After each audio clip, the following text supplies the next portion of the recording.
കർത്താവായ യേശുക്രിസ്തുവിൻ്റെ നിസ്തുല്യമായ നാമം വാഴ്ത്തപ്പെടുമാറാകട്ടെ.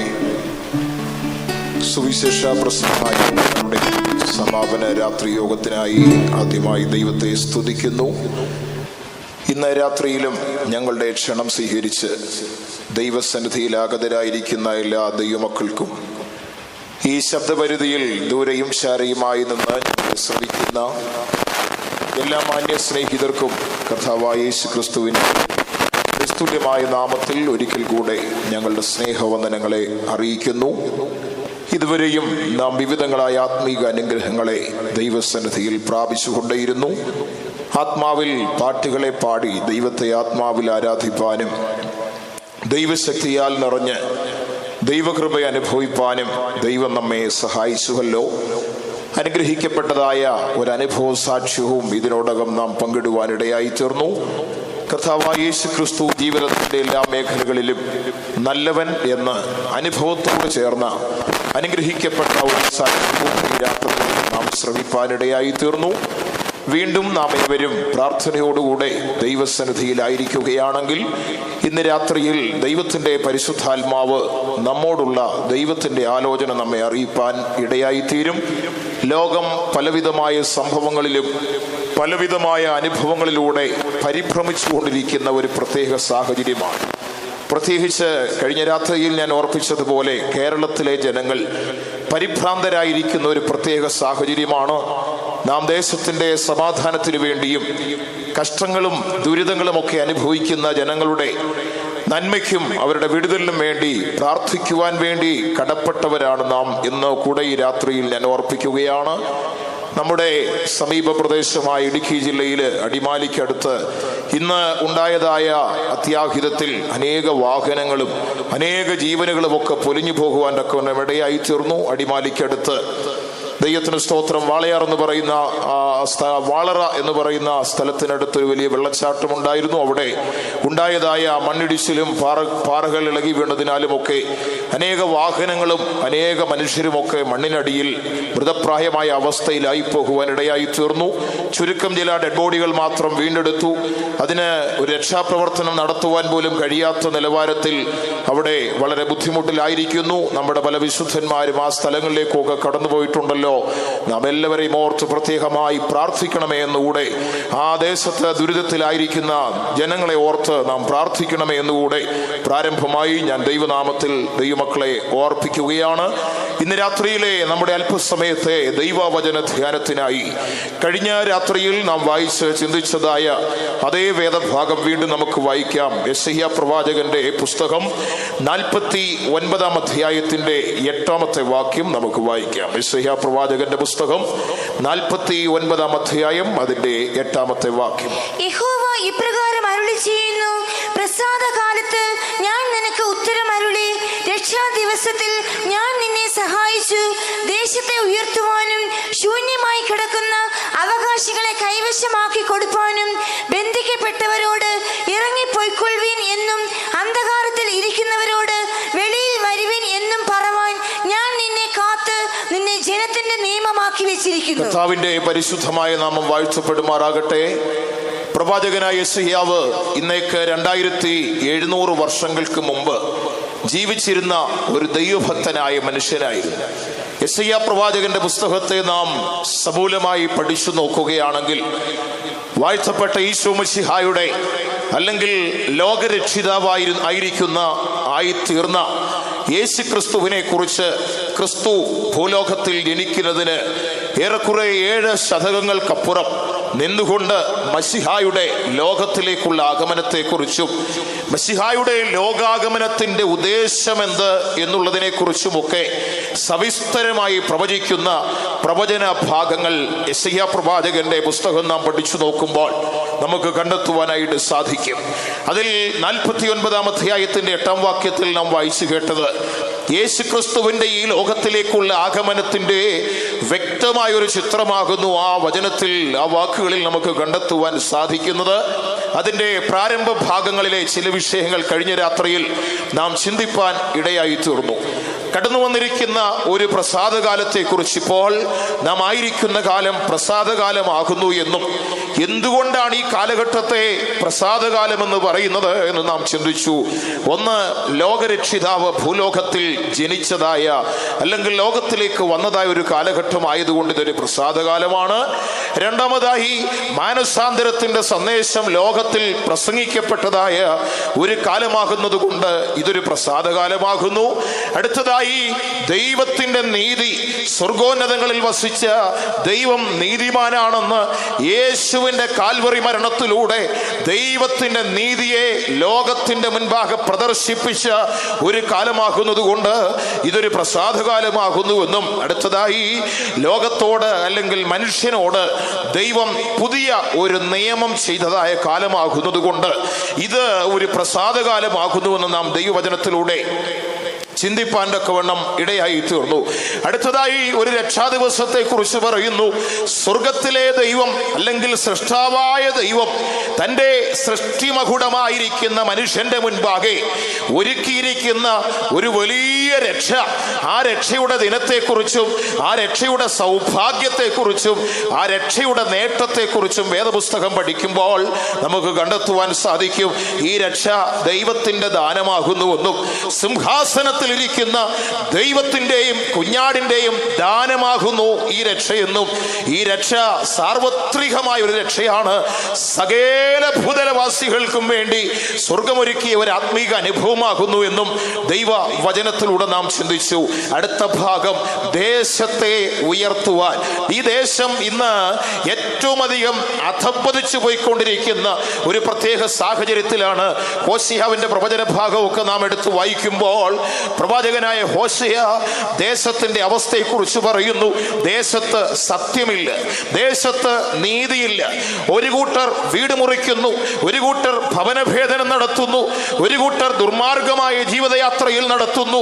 മോഷണങ്ങൾ, കൊലപാതകങ്ങൾ എന്ന് വേണ്ട ഇന്ന് ലോകത്തിൽ നടക്കുന്ന സകല സംഭവ വികാസങ്ങളെയും ചേർത്തുകൊണ്ട് പ്രവാചകനായ ഹോശേയ അതിനെക്കുറിച്ച് വ്യക്തമായി പറയുന്നത് നമുക്ക് കണ്ടെത്തുവാനായിട്ട് സാധിക്കും. ഇങ്ങനെ പാപത്താൽ ധാർമ്മികമായ സകല മൂല്യങ്ങളും അധപ്പതിച്ചു പോയി, മൂല്യച്യുതി സംഭവിച്ചു പോയ ഈ ലോകത്തെ ഉയർത്തിക്കൊണ്ടുവരുവാൻ, ഒരു അനുഗ്രഹിക്കപ്പെട്ട ഭരണം ഈ ലോകത്തിൽ സ്ഥാപിക്കുവാൻ മശിഹ ലോകത്തിലേക്ക് കടന്നു വന്ന് ദാവീദിന്റെ സിംഹാസനത്തിലിരുന്ന് ലോകത്തെ നീതിയോടുകൂടെ ഭരിക്കുന്ന ഒരു കാലമുണ്ടെന്നും അത് ദൈവത്തിന്റെ ഉദ്ദേശമാകുന്നുവെന്നും ദൈവവചനത്തിലൂടെ നമുക്ക് കണ്ടെത്തുവാൻ സാധിക്കുന്നു. അടുത്തതായി നാം ചിന്തിച്ചത്, ശൂന്യമായി കിടക്കുന്ന അവകാശങ്ങളെ മടക്കി കൊടുക്കുവാൻ ആദിമ ഏദനിൽ ദൈവതേജസ്സിനാൽ പൊതിയപ്പെട്ടിരുന്ന മനുഷ്യൻ പാപം എന്ന പ്രതിഭാസം അവന്റെ ഹൃദയത്തിന്റെ ഉള്ളിൽ വന്ന് വഞ്ചകനായ സാത്താന്റെ വഞ്ചനയുടെ വാക്കുകൾ ഹൃദയത്തിന്റെ ആഴത്തിൽ പതിക്കപ്പെട്ടപ്പോൾ പാപത്തിന്റെ പ്രലോഭനങ്ങളിൽ മുങ്ങിപ്പോയ മനുഷ്യൻ ദൈവതേജസ് നഷ്ടപ്പെടുത്തി ദൈവസ്വരൂപത്തിൽ നിന്ന് അന്യപ്പെട്ട് പാപത്തിന് ദാസനായി തീർന്ന് അവന്റെ കാൽപാദങ്ങൾ ഒന്നിൽ നിന്ന് തെറ്റി മറ്റൊന്നിലേക്ക് വീണ് അവൻ ഏറ്റവും അധപ്പതിച്ച അവസ്ഥയിലേക്ക് പോയിക്കൊണ്ടിരിക്കുന്ന പ്രത്യേക സാഹചര്യത്തിൽ പാപത്താൽ മനുഷ്യനെ നഷ്ടപ്പെട്ട ദൈവികമായ അവകാശങ്ങളെ അവന് മടക്കി കൊടുക്കുവാൻ മശിഹാ തമ്പുരാൻ അവകാശമുള്ളവനായി ലോകത്തിൽ വന്നുവെന്നും അവന്റെ സുവിശേഷം ഈ അവകാശത്തിന്റെ ദൃഷ്ടാന്തമായി ലോകത്തിൽ പ്രസംഗിക്കപ്പെട്ടു എന്നും ദൈവവചനത്തിൽ നമുക്ക് കണ്ടെത്തുവാനായിട്ട് സാധിക്കും. ഈ അവകാശം നമുക്ക് പ്രാപിപ്പാൻ കഴിയുന്നത് ദൈവപുത്രനായ ക്രിസ്തുവിലൂടെ ആകുന്നുവെന്നും കഴിഞ്ഞ രാത്രിയിൽ ചിന്തിച്ച് നാം അവസാനിപ്പിക്കുവാനിടയായി. ഇന്ന് രാത്രിയിൽ ആ വാക്യത്തിന്റെ അടുത്ത ഭാഗത്തേക്ക് കടന്നു പോകുവാൻ ആഗ്രഹിക്കുകയാണ്. മശിഹ ലോകത്തിലേക്ക് കടന്നു വന്നതിന്റെ അടുത്തൊരു ദേശത്തെ കുറിച്ച് അവിടെ പറയുന്നു. വായിച്ചാട്ടെ ആ ഭാഗം. ബന്ധിക്കപ്പെട്ടവരോട് ഇറങ്ങി പൊയ്ക്കൊള്ളുവിൻ എന്നും, ബന്ധിക്കപ്പെട്ടവരോട് ഇറങ്ങി പൊയ്ക്കൊള്ളുവി എന്ന് പറയുവാൻ ദൈവത്തിന് സ്തോത്രം. ബന്ധിക്കപ്പെട്ടവരോട് ഇറങ്ങിപ്പൊയ്ക്കൊള്ളുവീൻ എന്ന് പറയുവാൻ വേണ്ടി ലോകത്തിലേക്ക് ദൈവപുത്രനായ ക്രിസ്തു ഇറങ്ങി വന്നു. അപ്പോൾ ചോദിക്കുക, എന്താണ് ഇന്ന് ഈ ബന്ധനം? ഇന്നത്തെ ലോകത്തെ നാം ഒന്ന് സാമാന്യമായ നിലയിൽ, ദൈവത്തിന് സ്തോത്രം, ആഴമേറിയ വലിയ വെളിപ്പാടൊന്നും അതിന് ആവശ്യമില്ല, സാമാന്യമായ നിലയിൽ ലോകത്തിലേക്ക് ഒരു മനുഷ്യന്റെ ദൃഷ്ടി പതിപ്പിച്ചാൽ ഇന്ന് ലോകം മുഴുവൻ ഒരു ബന്ധനത്തിലാക്കുന്നു എന്ന് കാണുവാൻ കഴിയും. ഒന്ന്, ഈ ഭൂമി ഒരു വലിയ ബന്ധനത്തിന് കീഴിൽ കഴിയുകയാണ്. ദൈവത്തിന് മഹത്വം ഉണ്ടാകട്ടെ. ഇന്നത്തെ ലോകത്തിൽ ഈ ഭൂമിയുടെ ഭൗമോപരിതലത്തിൽ വളർന്നു നിൽക്കുന്ന വൃക്ഷലതാദികൾ, ഫലവൃക്ഷങ്ങൾ ഒക്കെ ഒരു ബന്ധനത്തിന് കീഴിലാണ്. ദൈവത്തിന് സ്തോത്രം. ജീവജാലങ്ങളൊക്കെ ബന്ധനത്തിന് കീഴിലായിരിക്കുന്നു. എന്തേ ഇതിന്റെ കാരണമെന്ന് ചോദിച്ചാൽ, പാപം ലോകത്തിലേക്ക് പ്രവേശിച്ചപ്പോൾ ലോകം മുഴുവൻ ബന്ധനാവസ്ഥയിലേക്ക് പോയി. ദൈവപുത്രന്മാരുടെ വെളിപ്പാടിനെ സൃഷ്ടി ആകാംക്ഷയോടെ കാത്തുകൊണ്ടിരിക്കുകയാ. നമ്മുടെ പറമ്പിൽ നിൽക്കുന്ന വാഴയും തെങ്ങും ചേമ്പും കമുങ്ങും ഒക്കെ ഇന്ന് വേണ്ട സകല വൃക്ഷങ്ങളും ഇന്ന് ബന്ധനത്തില്. ഇന്നത്തെ നമ്മുടെ പറമ്പുകളിലേക്കൊക്കെ നോക്കിയാൽ കാർഷിക മേഖല ആകപ്പാടെ തകർന്നു നിൽക്കുകയാ. തെങ്ങിലോട്ട് നോക്കിയാൽ എല്ലാവരും പറയുക തെങ്ങിന് മണ്ടരി ബാധിച്ചിരിക്കുക. ആകപ്പാടെ 3 തേങ്ങ മാത്രമേ ഉള്ളൂ. പണ്ടൊരിക്കൽ ഒരാളെ തേങ്ങ ഇടാനായിട്ട് വീട്ടിൽ വിളിച്ചു കൊണ്ടുവന്ന, ഇന്നത്തെ കാലത്ത് അങ്ങനെയുള്ളവരൊക്കെ കിട്ടാൻ വലിയ ബുദ്ധിമുട്ടാണ്. ദൈവത്തിന് സ്തോത്രം. തേങ്ങ ഇടുവാനായിട്ട് അദ്ദേഹം വീട്ടിലേക്ക് വന്ന് നോക്കിയപ്പോൾ ആ തെങ്ങിൽ കുറെ തേങ്ങ നിപ്പുണ്ട്. ആകെ 3 എണ്ണമേ ഉള്ളൂ. ഇദ്ദേഹം പറയുക, ഒന്ന് എനിക്ക് കയറുന്നതിന് വേണം, ഒന്ന് എനിക്ക് ഇറങ്ങുന്നതിന് വേണം, ഒന്ന് ഞാൻ എടുക്കും. പിന്നെ വീട്ടുകാരൻ എന്ത് ചെയ്യും? ഈ അവസ്ഥയിലായി ഇന്ന് കാർഷിക മേഖലയുടെ മൊത്തത്തിലുള്ളൊരവസ്ഥ ഒറ്റ വാക്കിൽ പറഞ്ഞ് അവസാനിപ്പിക്കുകയാണ്. കാർഷിക മേഖല ആകപ്പാടെ തകർന്നു നിൽക്കുന്നു. എല്ലാ മേഖലകളിലേക്ക് നോക്കിയാലും ബന്ധനത്തിന് കീഴിലായിരിക്കുന്നു. എന്താണ് ഇതിന്റെ കാരണമെന്ന് ചോദിച്ചാൽ, മനുഷ്യനിലേക്ക് പാപം പ്രവേശിച്ചതോടുകൂടെ സകല ജീവജാലങ്ങളും ബന്ധിക്കപ്പെട്ടു, വൃക്ഷലതാദികൾ ബന്ധിക്കപ്പെട്ടു. ഇന്ന് ഈ ഭൂമി ഒരു വലിയ ബന്ധനത്തിന് കീഴിലായിരിക്കുകയാ. ഈ ഭൂമി ആകാംക്ഷയോടെ കാത്തിരിക്കുകയാ. ദൈവപുത്രന്മാർ ഭൂലോകത്തിലേക്ക് വെളിപ്പെടണം. യേശുവും തന്റെ വിശുദ്ധന്മാരും കൂടെ ഈ ലോകത്തെ ഉദ്ധരിച്ചെടുത്ത് 1000 വർഷം ഭരണം നടത്തുമ്പോൾ സസ്യങ്ങളൊക്കെ കാത്തിരിക്കുകയാണ്. വൃക്ഷങ്ങൾ ഫലം കൊടുക്കുവാൻ മൃഗങ്ങളൊക്കെ കാത്തിരിക്കുകയാണ്. അതിന്റെ സമ്പുഷ്ടമായ അവസ്ഥ ലോകത്തിന് നൽകി കാണിച്ചു കൊടുക്കുവാൻ വൃക്ഷങ്ങളും വൃക്ഷലതാദികളും സസ്യങ്ങളും ആ സമുദ്രത്തിൽ ചരിക്കുന്ന സകല ജന്തുക്കളും ആകാശത്തിൽ പറന്ന് ചിറകടിച്ചുയരുന്ന പറവകളും ഒക്കെ നോക്കിക്കഴിഞ്ഞാൽ ഇവയൊക്കെ ദൈവപുത്രന്മാരുടെ വെളിപ്പാടിനെ കാത്തുകൊണ്ട് ഞരങ്ങുകയാണ്. അതുകൊണ്ടാണ് അപ്പോസ്തലൻ വിളിച്ചു പറഞ്ഞു, സൃഷ്ടി ദൈവപുത്രന്മാരുടെ വെളിപ്പാടിനെ ആകാംക്ഷയോടെ കാത്തിരിക്കുന്നു. ലോകം ഒരു ബന്ധനത്തിന് കീഴിലായിരിക്കുന്നു. എന്നാൽ ഇങ്ങനെയുള്ള ബാഹ്യമായ പുറമെയുള്ള ബന്ധനങ്ങളെക്കാളൊക്കെ ഉപരി ഇന്നത്തെ ലോകത്തിൽ കാണപ്പെടുന്ന ശക്തമായ ചില ബന്ധനങ്ങളെ നമുക്ക് കാണുവാനായിട്ട് സാധിക്കും. ദൈവത്തിന് മഹത്വമുണ്ടാകട്ടെ. യേശു തമ്പുരാൻ ലോകത്തിലേക്ക് വന്നതിന്റെ വ്യക്തമായ ഉദ്ദേശം എന്തേ എന്ന് ചോദിച്ചാൽ, ബന്ധിക്കപ്പെട്ടിരിക്കുന്നവരോട് ഇറങ്ങിപ്പോയിക്കൊള്ളുവീൻ എന്ന് പറയുവാൻ. ദൈവത്തിന് സ്തോത്രം. ഇറങ്ങിപ്പോയിക്കൊള്ളുവീൻ. ബന്ധനാവസ്ഥയിലിരിക്കുന്നവർ ഇറങ്ങിപ്പോകണം. ഇത് യാദർച്ഛികമായി സംഭവിച്ചതാണോ? മശിഹായുടെ ലോകാഗമനത്തിന് 700 വർഷങ്ങൾക്കപ്പുറം ജീവിച്ച പ്രവാചകനായ യെശയ്യാവ് തന്റെ പ്രവചന ഭാഗത്തിൽ 61-ാം അധ്യായം 1-ാം വാക്യം നാം വായിച്ചു പഠിച്ചാൽ യേശുവിന്റെ ഈ നിലവാരത്തിലുള്ള ദൗത്യത്തെ കുറിച്ച് പ്രവാചകൻ അവിടെ പറയുന്നു. ആ വാക്യം ഒന്ന് വായിച്ചാട്ടെ. എളിയവരോട് സദ്വർത്തമാനം ഘോഷിപ്പാൻ യഹോവ എന്നെ അഭിഷേകം ചെയ്തിരിക്കൊണ്ട് യഹോവയായ കർത്താവിന്റെ ആത്മാവ് എന്റെ മേൽ ഇരിക്കുന്നു. അടുത്തത്, ഹൃദയം തകർന്നവരെ മുറിവ് കെട്ടുവാനും തടവുകാർക്ക് വിടുതലും ബദ്ധന്മാർക്ക് സ്വാതന്ത്ര്യവും അറിയിപ്പാനും. അടുത്തത്, യഹോവയുടെ പ്രസാദ വർഷവും ദൈവത്തിന്റെ പ്രതികാര ദിവസവും വിളിച്ചു പറയുവാൻ യഹോവയുടെ ആത്മാവ് എന്റെ മേലിരിക്കുന്നു. യേശു തമ്പുരാനെ കുറിച്ച് പ്രവാചകനായ യെശയ്യാവ് പ്രവചിച്ചൊരു വിഷയമാണ് തടവുകാർക്ക് വിടുതൽ, ബദ്ധന്മാർക്ക് സ്വാതന്ത്ര്യം. യേശു തമ്പുരാൻ ലോകത്തിൽ വന്നത് അവൻ ബന്ധിക്കപ്പെട്ടവരോട് ഇറങ്ങിപ്പോകുവീനെന്നും വെളിയിലേക്ക് വരുവീനെന്നും പറയുവാൻ വന്നു എന്നുള്ളത് ഇക്കാലങ്ങളിൽ ജീവിക്കുന്ന ഉപദേശിമാരുടെ ഭാഷയല്ല. അത് പെന്തക്കോസ്തുകാര് പറയുന്ന പ്രത്യേക ഉപദേശമല്ല. യേശു തമ്പുരാൻ ഭൂലോകത്തിൽ ജനിക്കുന്നതിന് 700 വർഷങ്ങൾക്കപ്പുറം ജീവിച്ച പ്രവാചകൻ യേശുവിനെ കുറിച്ച് പ്രവചിച്ചു. ബന്ധിക്കപ്പെട്ടവരോട് വെളിയിൽ വരുവാൻ, തടവുകാർക്ക് വിടുതലും ബദ്ധന്മാർക്ക് സ്വാതന്ത്ര്യവും കൊടുപ്പാൻ യഹോവയുടെ ആത്മാവിന്റെ മേൽ ഇരിക്കുന്നു. യേശു തമ്പുരാനെ കുറിച്ച് ദൈവത്തിന്റെ പ്രവാചകൻ നൂറ്റാണ്ടുകൾക്ക് മുന്നമേ വിളിച്ചു പറയുകയാ. അടുത്തതായി ഇനിയും സങ്കീർത്തന ഭാഗത്തേക്ക് വന്നാൽ 68-ാം സങ്കീർത്തനം അതിന്റെ 6-ാം വാക്യം നാം വായിക്കുമ്പോൾ അവിടെയും നമുക്ക് ഇപ്രകാരം ഒരു വിഷയത്തെ കാണുവാൻ കഴിയും. ദൈവം മനുഷ്യനെ കുറിച്ച് ആഗ്രഹിക്കുന്ന ഒരു ഉദ്ദേശത്തെ കുറിച്ച് അവിടെ കാണുവാൻ സാധിക്കുന്നു. വായിച്ചാട്ടെ. ദൈവം ഏകാകികളെ കുടുംബത്തിൽ വസിക്കുമാറാക്കുന്നു. അവൻ ബദ്ധന്മാരെ വിടുവിച്ച് സൗഭാഗ്യത്തിലാക്കുന്നു. ബദ്ധന്മാരെ അവൻ വിടുവിച്ച് സൗഭാഗ്യത്തിൽ എന്ന് പറഞ്ഞാൽ വിടുവിക്കപ്പെട്ടവന്റെ അവസ്ഥ ഭാഗ്യകരമാ. അതുകൊണ്ട് ഇന്ന് രാത്രിയിൽ ദൈവത്തിന്റെ ജനമേ, നാം വിടുവിക്കപ്പെട്ടവരായതുകൊണ്ട് ദൈവം നമ്മെ സൗഭാഗ്യത്തിലേക്ക് കൊണ്ടുവന്നിരിക്കുകയാണ്. നമ്മൾ ഭാഗ്യവാന്മാരാണെന്ന് ഇന്ന് രാത്രി ഇവിടെ ഇരിക്കുന്ന എത്ര പേർക്ക് പറയാം? ഞാനൊരു ഭാഗ്യവാനാണെന്ന് പറയാമോ? പാപം നിറഞ്ഞ ലോകത്തിൽ നിന്ന്, അശുദ്ധി നിറഞ്ഞ ലോകത്തിൽ നിന്ന്, അന്ധകാരം നിറഞ്ഞ ലോകത്തിൽ നിന്ന്, ധാർമ്മികമായി മൂല്യച്യുതി സംഭവിച്ച ഈ ലോകത്തിൽ നിന്ന് ദൈവം നമ്മെ വീണ്ടെടുത്തത് കൊണ്ട് നാം ഭാഗ്യവാന്മാരാ. ധൈര്യത്തോടെ പറയാമോ? യേശു എന്നെ വീണ്ടെടുത്തത് കൊണ്ട് ഞാൻ ഭാഗ്യശാലിയാ. ഇന്ന് ലോകത്തിൽ പലരും ഭാഗ്യത്തിന്റെ പുറകെ ഒക്കെ പോയിക്കൊണ്ടിരിക്കുകയാ. ലോകത്തിലെ ഗവൺമെന്റുകൾ ഭാഗ്യവാന്മാരെ തെരഞ്ഞെടുക്കുന്ന കാലമാ. ഗവൺമെന്റുകൾ അതിന് പ്രത്യേക സംവിധാനങ്ങൾ ഒരുക്കിയിട്ടുണ്ട്. ഭാഗ്യക്കുറി എന്ന് പറയുന്ന ഒരു സംവിധാനമുണ്ട്. നിർഭാഗ്യവശാൽ പറയട്ടെ, പല ബന്ധുക്കോസുകാരും ഇടയ്ക്കിടയ്ക്ക് എപ്പോഴുമില്ല, അത്യാവശ്യം വരുന്ന ചില സമയത്ത് ഇങ്ങനെയൊക്കെയുള്ള കാര്യങ്ങൾക്ക് പോവുകയാണ്. ഞാൻ ഈ അടുത്ത സമയത്ത് ഒരു ഭവനത്തിൽ ചെന്നപ്പോൾ ആ ഭവനത്തിലെ ഒരു മുറിയുടെ ഡോറിൽ കേരള ഭാഗ്യക്കുറി എന്ന് പറഞ്ഞ് എഴുതിയിരിക്കുന്ന ഒരു പേപ്പർ കഷണം ഒട്ടിച്ചു വെച്ചിരിക്കുന്നു. ആ വീട്ടിലെ ഇളയ സന്തതിയുടെ മുറിയാണത്. ഞാൻ അവൻ്റെ അപ്പനെ വിളിച്ചിട്ട് ചോദിച്ചു, ആ ബ്രദർ, എന്താണ് ഈ കാണുന്നത്? അപ്പോൾ ആ പിതാവിനോട് ദുഃഖത്തോടെ പറയുക, എൻ്റെ ഇളയ മകൻ എന്നോട് ചോദിച്ച് എനിക്കൊരു 50,000 രൂപ തരണം, ഇപ്പൊ വേണം വണ്ടി എടുക്കാൻ വേണ്ടിയ വാഹനം എടുക്കാൻ. ഇവന് നേരെ ചൊവ്വേ നടക്കാൻ പോലും അറിഞ്ഞുകൂടാ. അവൻ അപ്പനോട് പറയുക, എനിക്കിപ്പോൾ ബൈക്ക് എടുക്കാൻ 50,000 രൂപ വേണം. അദ്ദേഹം പറഞ്ഞു, എൻ്റെ കയ്യിൽ ആകെ 100-500 രൂപ എഴുപ്പുള്ളൂ, 50,000 ഒന്നുമില്ല. ഇവൻ കിട്ടിയ 10-50 രൂപയും കൊണ്ട് ഉടനെ പോയി ലോട്ടറി ടിക്കറ്റ് എടുക്കുക. ഒന്നാം സമ്മാനം 25 ലക്ഷം രൂപയും മാരുതി കാറും. അത് എടുക്കുവാൻ വേണ്ടി അവൻ പോയിട്ട് അത് പ്രദർശന വസ്തുവായിട്ട് ഇങ്ങനെ എക്സിബിഷൻ പോലെ പ്രദർശിപ്പിച്ചിരിക്കുകയാണ്. പെന്തിക്കോസുകാരുടെ ഇടയിലുമുണ്ട് ലോട്ടറി എടുക്കുന്നവർ. ഇന്ന് രാത്രി ഇവിടെ ആരെങ്കിലും ലോട്ടറി എടുക്കുന്ന അച്ചായന്മാർ ഇരിപ്പുണ്ടെങ്കിൽ പോക്ക് നരകത്തിലോട്ടാണെന്ന് അറിഞ്ഞോണേ. പാടും സ്വർഗരാജ്യത്തിൽ പോകുമെന്നൊക്കെ പാട്ട് പാടിയാലും ലോട്ടറി എടുക്കുന്ന, ഭാഗ്യക്കുറി എടുക്കുന്ന പെന്തിക്കോസുകാരെ, നിത്യ നരകമാണ് നിങ്ങളുടെ മുമ്പിൽ വാപ്പിളർന്ന് നിൽക്കുന്നത്. ചിലർക്കൊക്കെ ഇത് കേട്ടപ്പോൾ ഒരു സന്തോഷം എന്ന് പറഞ്ഞാൽ ഇന്ന് വരെ ഞങ്ങൾ എടുത്തിട്ടില്ലല്ലോ എന്നാ. ചിലർക്കൊരു ദുഃഖം, അബദ്ധം പറ്റിയല്ലോ, പറ്റിയത് പോട്ടെ, ഇനിയും പറ്റാതിരുന്നാൽ മതി.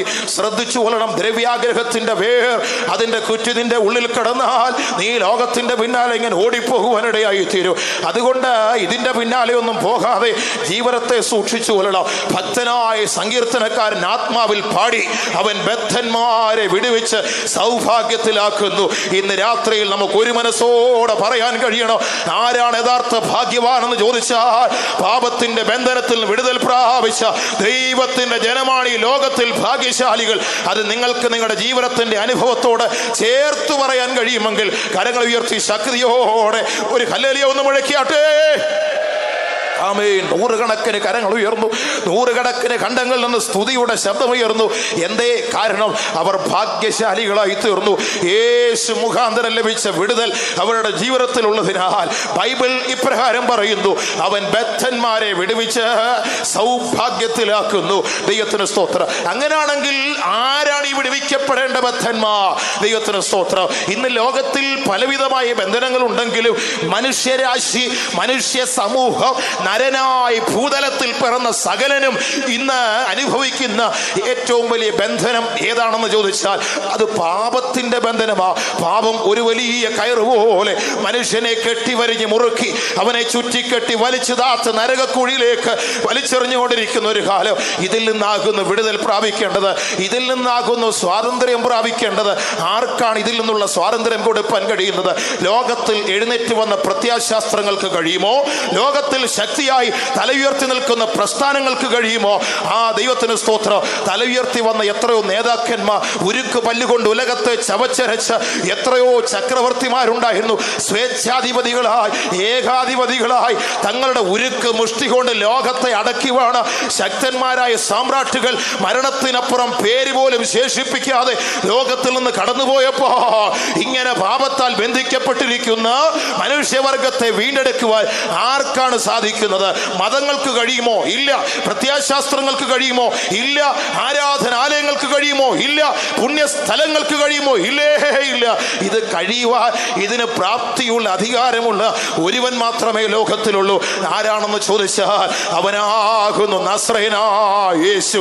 സാക്ഷാൽ ദൈവമായിരുന്നവൻ മനുഷ്യന്റെ രൂപമെടുത്ത് ദാസന്റെ വേഷത്തിൽ താണലോകത്തിലേക്ക് വന്നു. ഉന്നതൻ ഊഴിയിലേക്ക് ഇറങ്ങി വന്നു. അവന് മാത്രമേ മനുഷ്യ മനുഷ്യന്റെ പാപത്തെ അതിൽ നിന്ന് വിടുവിപ്പാൻ കഴിയുകയുള്ളൂ എന്നാകുന്നു വേദപുസ്തകം വിളിച്ചു പറയുന്നത്.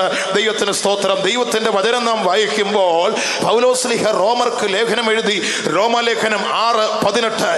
അവിടെ ദൈവത്തിന്റെ വചനം ഇപ്രകാരം പറയുന്നു, പാപത്തിൽ നിന്ന് നാം സ്വാതന്ത്ര്യം പ്രാപിക്കണം. വായിച്ചോട്ടെ.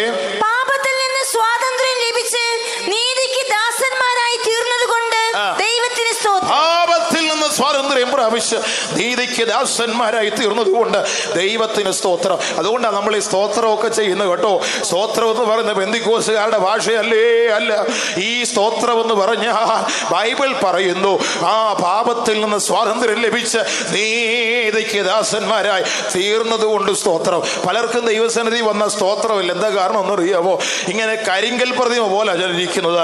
മയിൽക്കുറ്റിയാണെ പിന്നെ ഒന്ന് അനങ്ങും. കാരണം വലിയ നാഷണൽ പെർമിറ്റ് ലോറിയൊക്കെ പോകുമ്പോൾ റോഡ് സൈഡിൽ നിൽക്കുന്ന മയിൽക്കുറ്റി പോലും ഒന്ന് അനങ്ങും. എന്നാൽ അഭിഷേകം പ്രാപിച്ചെന്നൊക്കെ പറയുന്ന പാരമ്പര്യമുള്ള പല പെന്തിക്കോസുകാരും ദൈവസന്നിധി വന്നാൽ അനങ്ങാപ്പാറമയമാണ്. ദൈവത്തിന് സ്തോത്രം. കരിങ്കൽ തൂണ് പോലെ അതിനേക്കാളും കഷ്ടമായ രീതിയിലിരിക്കും. വായൊന്ന് തുറക്കത്തില്ല. കാരണം ഇങ്ങനെ ഒട്ടിച്ചു വെച്ചിരിക്കുകയാണ്. ആരുടെ വായ ദൈവസന്നിധി വരുമ്പോൾ തുറക്കണമെന്നറിയാമോ? ദൈവത്തിന് സ്തോത്രം. ഇവിടെ ദൈവവചനം പറയുന്നു, പാപത്തിൽ നിന്ന് സ്വാതന്ത്ര്യം പ്രാപിച്ച് നീതിക്ക് ദാസന്മാരായി തീർന്നത് കൊണ്ട് ദൈവത്തിന് സ്തോത്രം. ഇന്ന് രാത്രിയിൽ എത്ര പേരുടെ അധരങ്ങളിൽ സ്തോത്രം വരുന്നുണ്ട്? വരണമെങ്കിൽ പാപത്തിൽ നിന്ന് സ്വാതന്ത്ര്യം പ്രാപിക്കണം. അതിന്റെ ബന്ധനത്തിൽ പിന്നെ ഇരുന്ന നിന്റെ അധരത്തിൽ സ്തോത്രം വരികയില്ല. നിന്റെ ഹൃദയത്തിൽ നിന്ന് സ്തോത്രം നിറഞ്ഞു പൊങ്ങി അധരങ്ങളിലൂടെ കവിഞ്ഞൊഴുകണമെങ്കിൽ പാപത്തിൽ നിന്ന് വിടുതൽ പ്രാപിച്ചവർക്ക് മാത്രമേ സാധിക്കൂ എന്നാകുന്നു വേദപുസ്തകം പറയുന്നത്. ഇത് എങ്ങനെ നമുക്ക് പ്രാപിപ്പാനായിട്ട് സാധിക്കും? ഏത് നിലവാരത്തിലാണ് പ്രാപിക്കുന്നത്? അത് നസറേയനായ ക്രിസ്തുവിലൂടെ മാത്രമാ, യേശു മുഖാന്തരം മാത്രമാകുന്നു ഈ സ്വാതന്ത്ര്യത്തെ നമുക്ക് പ്രാപിപ്പാൻ സാധിക്കുന്നത്. ലോകത്തിൽ മറ്റു മാർഗങ്ങളൊന്നുമില്ല. ലോകത്തിൽ പുണ്യസ്ഥലങ്ങളെ തേടി ഓടിപ്പോകുന്നവരുണ്ട്.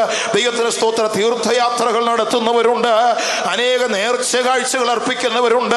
എൻ്റെ വാത്സല്യ കേൾവിക്കാരെ, വേദപുസ്തകം വിളിച്ചു പറയുന്നു, ആകാശം മാറിയാൽ ഭൂമി തൽസ്ഥാനത്തൊന്ന് ഓടി മറഞ്ഞാൽ നീക്കപ്പെടാത്ത തിരുവെഴുത്ത് മനുഷ്യനോട് പറയുന്നു, പാപത്തിൽ നിന്ന് സ്വാതന്ത്ര്യം തരുവാൻ പാപമില്ലാതെ ജനിച്ചൊരുവനെ കഴിയൂ. ഇന്ന് ലോകത്തിൽ പാപമില്ലാതെ ജന്മം കൊണ്ട് ഒരേ ഒരു വ്യക്തി ജീവിതമേ ഉള്ളൂ. അതാണ് നമ്മുടെ വാഴ്ത്തപ്പെട്ട ഈശോ മശിഹ. അവനാകുന്നു നസറേയനായ ക്രിസ്തു. ഹല്ലേലൂയ. ഇന്ന് രാത്രിയിൽ അവനെ നമ്മുടെ ഹൃദയത്തിന്റെ ഉള്ളിൽ പ്രതിഷ്ഠിച്ചു കൊണ്ടുവേണം മടങ്ങിപ്പോകുവാൻ നമുക്കിടയായി തീരേണ്ടത്. പാപത്തിൽ നിന്ന് സ്വാതന്ത്ര്യം പ്രാപിച്ച് നീതിക്ക് ദാസന്മാരായി തീർന്നത് കൊണ്ട് ദൈവത്തിന് സ്തോത്രം. ദൈവത്തിന് മഹത്വം ഉണ്ടാകട്ടെ. ഈ സ്വാതന്ത്ര്യം നമുക്ക് പ്രാപിപ്പാൻ സാധിക്കുന്നത് യേശു മുഖാന്തരമാ. അപ്പോൾ ചോദിക്കും, എങ്ങനെയാണ് ഈ അടിമ ഈ ബന്ധനത്തിലേക്ക്, സ്വാതന്ത്ര്യം നഷ്ടപ്പെട്ട അവസ്ഥയിലേക്ക് എങ്ങനെ പോകുന്നു എന്ന് ചോദിച്ചാൽ പത്രോസ്ലീഹ അതിനൊരു ന്യായമായ മറുപടി പറഞ്ഞിട്ടുണ്ട്. 2 പത്രോസ് 2-ാം അധ്യായം അതിന്റെ 19-ാം വാക്യം വായിക്കുമ്പോൾ, വായിച്ചാട്ടെ.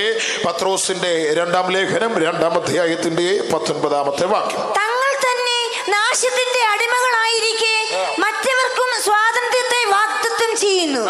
ഒരുത്തൻ ഏതിനോട് തോൽക്കുന്നുവോ അതിന് അടിമപ്പെട്ടിരിക്കുന്നു. ഒരുത്തൻ ഏതൊന്നിനോട് തോൽക്കുന്നുവോ അതിനടിമപ്പെട്ടിരിക്കുന്നു. ദൈവത്തിന് സ്തോത്രം. ഇന്ന് രാത്രിയിൽ ദൈവമക്കളും ഇരുന്നൊന്ന് ചിന്തിക്കണം, ഞാൻ അടിമയാണോ സ്വതന്ത്രനാണോ? ഞാൻ അടിമയാണോ സ്വതന്ത്രനാണോ? ഇത് ഉറപ്പിച്ചുകൊണ്ട് വേണം പോകാൻ. അല്ലാതെ യേശു നല്ലവനെന്നുള്ള പാട്ടും പാടി കൈയടിച്ച് എഴുന്നേറ്റ് പോയാൽ പോരാ. ചിന്തിക്കണം. വചനം കേൾക്കുമ്പോൾ ചിലരൊക്കെ ചിന്തിക്കുന്നത് ദൈവവചനം കേൾക്കുമ്പോൾ മാർക്കിടാനാണ് വരുന്നത്. ജഡ്ജസിന്റെ കൂട്ട് വന്ന് മാർക്കിടാൻ.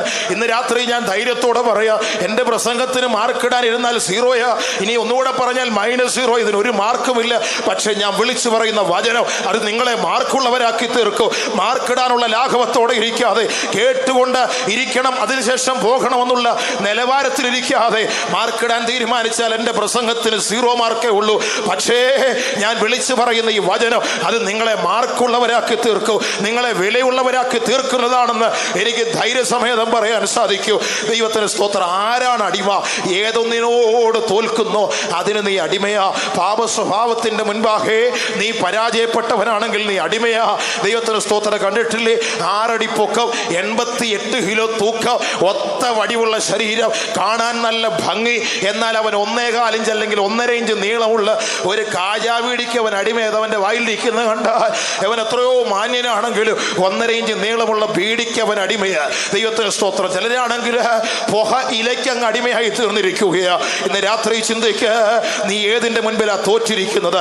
പാപ സ്വഭാവങ്ങളുടെ മുൻപാകെ തോറ്റവനോ നീ ഇന്ന് രാത്രിയിൽ അടിമയാ. ഇന്ന് രാത്രിയിൽ നീ അടിമയാ.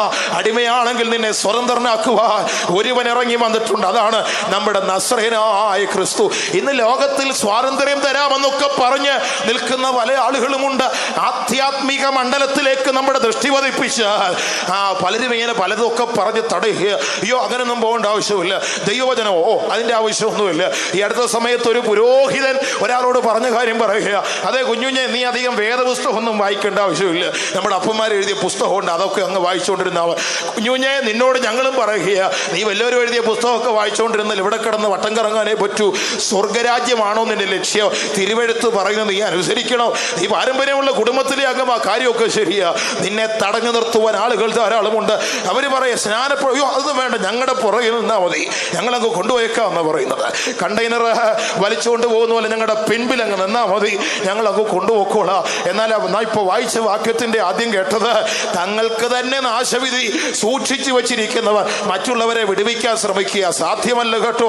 ഇന്ന് പലരെയും സ്വർഗത്തിൽ കൊണ്ടുവന്നൊക്കെ പറഞ്ഞ് പലരും ഇന്ന് മുമ്പോട്ടൊക്കെ ഇറങ്ങി വന്നിട്ടുണ്ട്. ക്രൂസൈഡിന് വന്നാൽ മതി, സ്വർഗത്തിൽ പോകാം. 41 ദിവസത്തെ ഉപവാസത്തിൽ പങ്കെടുത്താൽ മതി, സ്വർഗം തുറന്നിരിക്കുകയാണ്, അങ്ങോട്ട് കയറിയാൽ മതി എന്നൊക്കെയാണ് പറയുന്നത്. പ്രിയമുള്ളവരെ, അറിഞ്ഞുകൊള്ളണം, കയറ്റാമെന്നൊക്കെ പറയുന്ന പലരും അധമപാതാളത്തിലേക്ക് പോകാൻ ഒരുങ്ങിയിരിക്കുകയാണ്. ഈ അടുത്ത സമയത്ത് എറണാകുളത്തിനടുത്ത് മുളന്തുരുത്തിയിൽ ഒരു സംഭവം നടന്നു. ദൈവത്തിന് സ്തോത്രം. രസകരമായ ഒരു സംഭവം. ഒരു പ്രിയപ്പെട്ട സ്നേഹിതന്റെ വീട്ടിലൊരു പൂച്ച കിണറ്റിലേക്ക് യാദർച്ഛികമായി ചാടി വീണു. കിണറ്റിലേക്ക് വീണ പൂച്ചയെടുക്കാൻ പലർക്കും ധൈര്യക്കുറവ്, വെള്ളമൊക്കെ ഉണ്ടായിരുന്നത് കൊണ്ട് പലർക്കും ധൈര്യക്കുറവായിരുന്നു. ദൈവത്തിന് സ്തോത്രം. അങ്ങനെ ഇരുന്നപ്പോൾ ഒരു മഹാൻ വന്നിട്ട് പറയുക, ആ പൂച്ചയെ ഞാൻ രക്ഷിക്കാം, സാരമില്ല ഞാൻ രക്ഷിക്കാം, കാരണം പലപ്പോഴും ഇവൻ കെണ്ടി ചാടിയിട്ടുള്ളവന്, ചാടിയത് എന്തിനാണെന്ന് നമുക്കേ അറിയത്തുള്ളൂ, ഇവൻ പലപ്പോഴും കെണ്ടി ചാടിയവന് ഞാൻ രക്ഷിക്കാം എന്നൊക്കെ പറഞ്ഞ് ഇവിടുന്ന് ഒരു വലിയ വടമൊക്കെ എടുത്ത് കിണറിൻ്റെ മുകളിലത്തെ ഉത്തരത്തെ കെട്ടി താഴോട്ടിട്ടിട്ട് ഇവനെ പതിയെ ആ കയറെ വലിഞ്ഞു തൂങ്ങി താഴോട്ടിറങ്ങുകയാണ്. താഴോട്ടങ്ങ് ഇറങ്ങിപ്പോയപ്പോൾ പൂച്ചയ്ക്ക് ഒരു സ്വഭാവമുണ്ട്, മനുഷ്യൻ്റെ സാമീപ്യം അറിഞ്ഞാൽ ഇത് പൊട്ടെന്ന് കൈയും കാലും ഒക്കെ എടുത്ത് നഖമൊക്കെ നീട്ടി ഒരു 2 ചാട്ടവും ഒരലയും ഒരു മാന്തലും ഒക്കെ മാന്തുന്ന പതിവതിനുണ്ട്. ഇയാൾ താഴോട്ടിറങ്ങി വെള്ളത്തിനടുത്തേക്ക് ചെന്ന സമയത്ത് പൂച്ച പതിവ് തെറ്റിച്ചില്ല, അവിടെ കിടന്ന് ഒരു ഒറ്റ ചാട്ടവും ഒരു അലയും വേലോട്ടൊരു പൊങ്ങലും യവൻ കൈവിട്ട് പൊത്തോന്നും പറഞ്ഞ് വെള്ളത്തിൽ കിടക്കുന്നു. പൂച്ച എന്തോ എന്നറിയാമോ, ഈ കയറെ കിടച്ചാടി പൂച്ച മേളി വന്നു. അപ്പോൾ ഉടനെ ഫയർഫോഴ്സിന് ഫോൺ വന്നു. ഫയർഫോഴ്സ് വന്ന് ഏണി കെട്ടി ഇവനെ പൊക്കിയെടുത്ത് ഗവൺമെന്റ് ആശുപത്രിക്ക് ഉണ്ടാക്കി. കാരണം ബോധം കെട്ട് കിടക്കുക. പൂച്ചയെ രക്ഷിക്കാമെന്ന് പറഞ്ഞ് ചാടി കിണറ്റിലിറങ്ങിയവൻ അവൻ വെള്ളത്തിൽ മലന്ന് കിടക്കുക.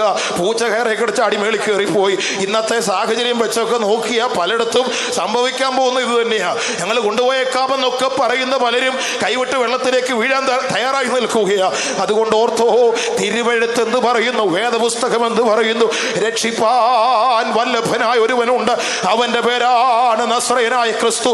പാപത്തിൽ നിന്ന് സ്വാതന്ത്ര്യം തരുവാൻ നസ്രയനായ ക്രിസ്തുവിന് മാത്രമേ കഴിയൂ. ഒന്നാമത് മനുഷ്യനെ അലട്ടുന്ന പാപ സ്വഭാവങ്ങളിൽ നിന്ന് ഒരു വിടുതൽ അവന് വേണം. പാപം ഇന്ന് മനുഷ്യനെ ബന്ധിച്ചുകൊണ്ടിരിക്കുകയാണ്. പാപത്തിന്റെ കരാള കഷ്ടത്തിൽപ്പെട്ട് ബന്ധിക്കപ്പെട്ടവരായി ഇന്ന് പലരും ബന്ധനത്തിന്റെ അവസ്ഥയിൽ കുടുങ്ങിക്കിടക്കുകയാണ്. വിജയം അവരുടെ മുൻപിൽ അപ്രത്യക്ഷമായി നിൽക്കുന്നു. ജയകരമായ ഒരു ക്രിസ്തീയ ജീവിതം അവരുടെ മുൻപിൽ മറഞ്ഞ് മാറ്റപ്പെട്ടു നിൽക്കുകയാണ്.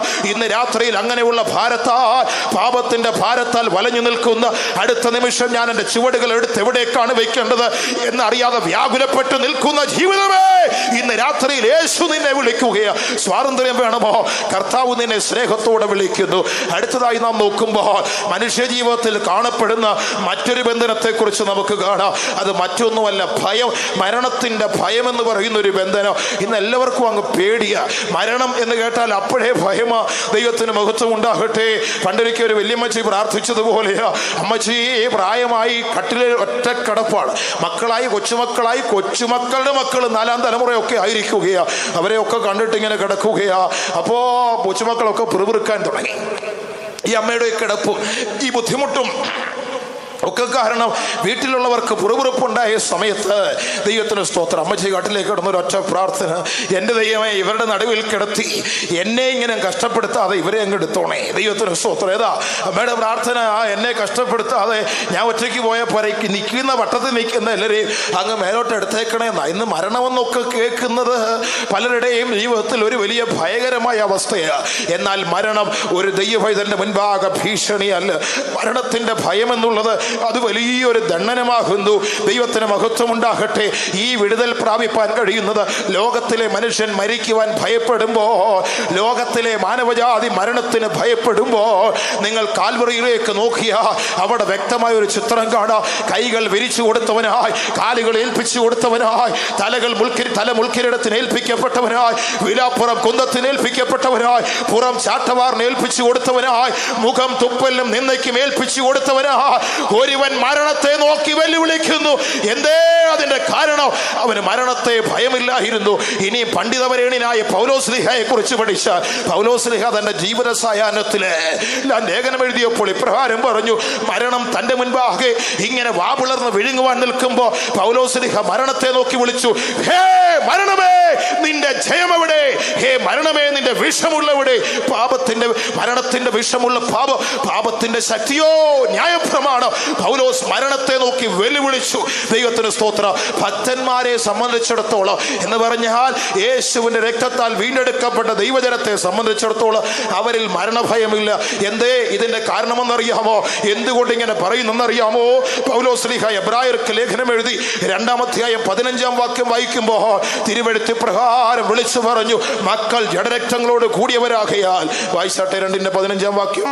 മക്കൾ ജഡരക്തങ്ങളോട് കൂടിയവർ ആകൊണ്ട് അവനും അവരെ പോലെ ജഡരക്തങ്ങളോട് കൂടിയവനായി മരണത്തിന്റെ അധികാരിയായ പിശാചിനെ തന്റെ മരണത്താൽ നീക്കി ജീവപര്യന്തം മരണഭീതിയാൽ അടിമകളായിരുന്നവരെ ഒക്കെയും വിടുവിച്ചു. ജീവപര്യന്തം മരണഭീതിക്ക് അടിമകളായിരുന്നവരെ ഒക്കെയും അവൻ വിടുവിച്ചു. മക്കൾ ജഡരക്തങ്ങളോട് കൂടിയവനായി. ദൈവത്തിന് സ്തോത്രം. അങ്ങനെ ജഡരക്തങ്ങളോട് കൂടിയവനായിരുന്നത് കൊണ്ട് അവനും അവരെ പോലെ ജഡരക്തങ്ങളോട് കൂടിയവനായി ലോകത്തിലേക്ക് ഇറങ്ങി വന്ന കർത്താവ്, സാക്ഷാൽ ദൈവമായിരുന്ന ക്രിസ്തു, ഏകജാതനായ പുത്രൻ, അവന്റെ മടിയിലിരുന്ന ഓമനപുത്രൻ താണലോകത്തിലേക്ക് ഇറങ്ങി വന്നു. നമ്മിലൊരാളെ പോലെ നമ്മെപ്പോലെ അസ്ഥിയും മാംസവുമുള്ള ശരീരത്തോടുകൂടെ ലോകത്തിലേക്ക് ഇറങ്ങി വന്ന ദൈവത്തിന്റെ പുത്രനായ ക്രിസ്തു, അവൻ മരണത്തിന്റെ ഭയത്തിൻ കീഴിലായിരുന്ന സകല മനുഷ്യരെയും അവൻ വിടുവിച്ചു. മക്കൾ ജഡരക്തങ്ങളോട് കൂടിയവരായിരുന്നത് കൊണ്ട് അവനും അവരെ പോലെ ജഡരക്തങ്ങളോട് കൂടിയവനായി തന്റെ മരണത്താൽ മരണത്തിന്റെ അധികാരിയായ ഒരു പിശാചുണ്ടായിരുന്നു.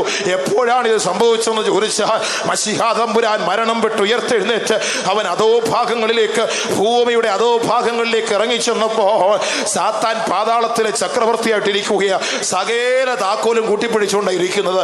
ദൈവത്തിന് സ്തോത്രം. താക്കോലുകളെല്ലാം പിശാചിന്റെ കയ്യിലുണ്ട്. നമ്മുടെ ഇടയിലും ചില ആളുകളുണ്ട് താക്കോൽ കൂട്ടം പിടിച്ചുകൊണ്ടിരിക്കുക. ചിലർക്കൊരു പ്രത്യേക ആഗ്രഹമാണ്. താക്കോലൊക്കെ കൂട്ടിപ്പിടിച്ചുകൊണ്ടിരിക്കുന്ന ആളുകളുണ്ട്. ഓർത്തോണേ, അതൊരു നല്ല ആത്മാവല്ല. എന്ന് പറഞ്ഞാൽ എല്ലാം അടക്കി വാഴണമെന്നുള്ള ആഗ്രഹം ഉള്ള താക്കോല് മുഴുവൻ കൈക്കലാക്കി ചിലരാണെങ്കിൽ ഈ മടിത്തുമ്പേരൊക്കെ കെട്ടി താക്കോലിട്ടുകൊണ്ട് പോകും. ശ്രദ്ധിച്ചോണേ, മറ്റേ പുള്ളിയുടെ ആത്മാവാണത്. ഇവനിങ്ങനെ താക്കോൽ കൂട്ടം കൈപ്പിടിച്ചുകൊണ്ടിരിക്കുമ്പോ ദൈവത്തിന് സ്തോത്രം, ഉയർത്തെഴുന്നേറ്റ മശിഹ താണലോകത്തിലേക്ക് ഇറങ്ങി. യേശുവിന്റെ വരവിങ്കൽ പാതാളം നടുങ്ങി. സാത്താൻ ഞെട്ടിവിറച്ചു. അവന്റെ സിംഹാസനം ഇളകിയാടി. സാത്താൻ യേശുവിന്റെ മുൻപാകെ അവന്റെ കരങ്ങൾ നീട്ടി പറഞ്ഞു, സകല താക്കോലും നന്നേക്ക യേശുവിന്റെ കൈകളിലേക്ക് മരണത്തിന്റെയും പാതാളത്തിന്റെയും താക്കോൽ ഏൽപ്പിച്ചു കൊടുത്തു. ഇതെപ്പോഴാ തെളിഞ്ഞതെന്നറിയാമോ? അപ്പോസ്തലനായ യോഹന്നാൻ പത്മോസിലായിരിക്കുമ്പോൾ താനൊരു രാജ്യദ്രോഹ കുറ്റവാളിയെ പോലെ നാടുകടത്തപ്പെട്ടവനായി പത്മോസിന്റെ ഏകാന്തതയിലായിരിക്കും വേളയിൽ അവിടെ ചെന്ന ദൈവപുത്രനായ ക്രിസ്തു, തേജസ്കരിക്കപ്പെട്ട ക്രിസ്തു, യോഹന്നാൻ ബലഹീനനായി ക്ഷീണിതനായി നിൽക്കുമ്പോ അവന്റെ നേരെ നോക്കിയിട്ട് പറഞ്ഞു, യോഹന്നാനെ, ഞാൻ മരിച്ചവനായിരുന്നു, എന്നാൽ ഇപ്പോൾ ഞാൻ മരിച്ചവനല്ല, ഞാൻ മരിച്ചവനായിരുന്നു, എന്നാൽ ഇപ്പോൾ ഇതാ എന്നേക്കും ജീവിക്കുന്നു. അടുത്തത് കയ്യങ്ങോട്ട് നീട്ടിയിട്ട് പറഞ്ഞു, മരണത്തിന്റെയും പാതാളത്തിന്റെയും താക്കോൽ എൻ്റെ പക്കലുണ്ട്.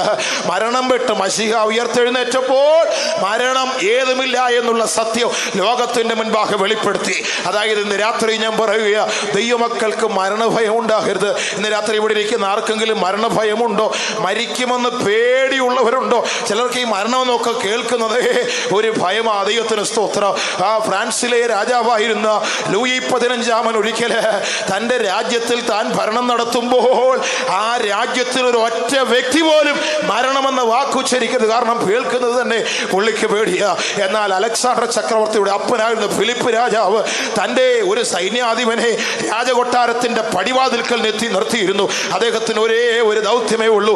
ഫിലിപ്പ് രാജാവ് സിംഹാസനസ്ഥനാകുവാൻ കൊട്ടാരത്തിലേക്ക് കടന്നു വരുമ്പോൾ ആ പരിചാരകൻ രാജാവിന്റെ മുഖത്തേക്ക് നോക്കും, രാജാവേ അങ്ങ് മരിക്കും. ഇത് എല്ലാ ദിവസവും വിളിച്ചു പറയണോ? ഇത് രാജാവിനെ കേൾക്കണം എന്ന് പറഞ്ഞാൽ മരിക്കുമെന്നുള്ള ഓർമ്മ വേണം. കേൾക്കുന്ന സകല ആളുകളും ഓർത്തോണം, മരിക്കും. അതുകൊണ്ടാണ് ഭക്തരായ എം. ഇ. ചെറിയാൻ സാറ് പാടി, ഒരിക്കലേവരും മരിക്കുന്ന നിശ്ചയം, ഒരുങ്ങെല്ലാവരും മരിപ്പാൻ മരണം നിശ്ചയമാ. പക്ഷേ മരണത്തെ നമുക്ക് പേടിക്കേണ്ട ആവശ്യമില്ല. മരണം ഒരു നിദ്രയാ. മരണത്തിന്റെ ഭയം അതൊരു വലിയ ദണ്ഡനമാ. ഈ ഭയത്തിൽ നിന്ന് വിടുതൽ തന്നത് നസ്രയനായ ക്രിസ്തുവ. തന്റെ മരണം കൊണ്ട് മരണത്തിന്റെ അധികാരിയായ പിശാചിനെ അവൻ നീക്കിക്കളഞ്ഞു എന്നാ വായിക്കുന്നത്.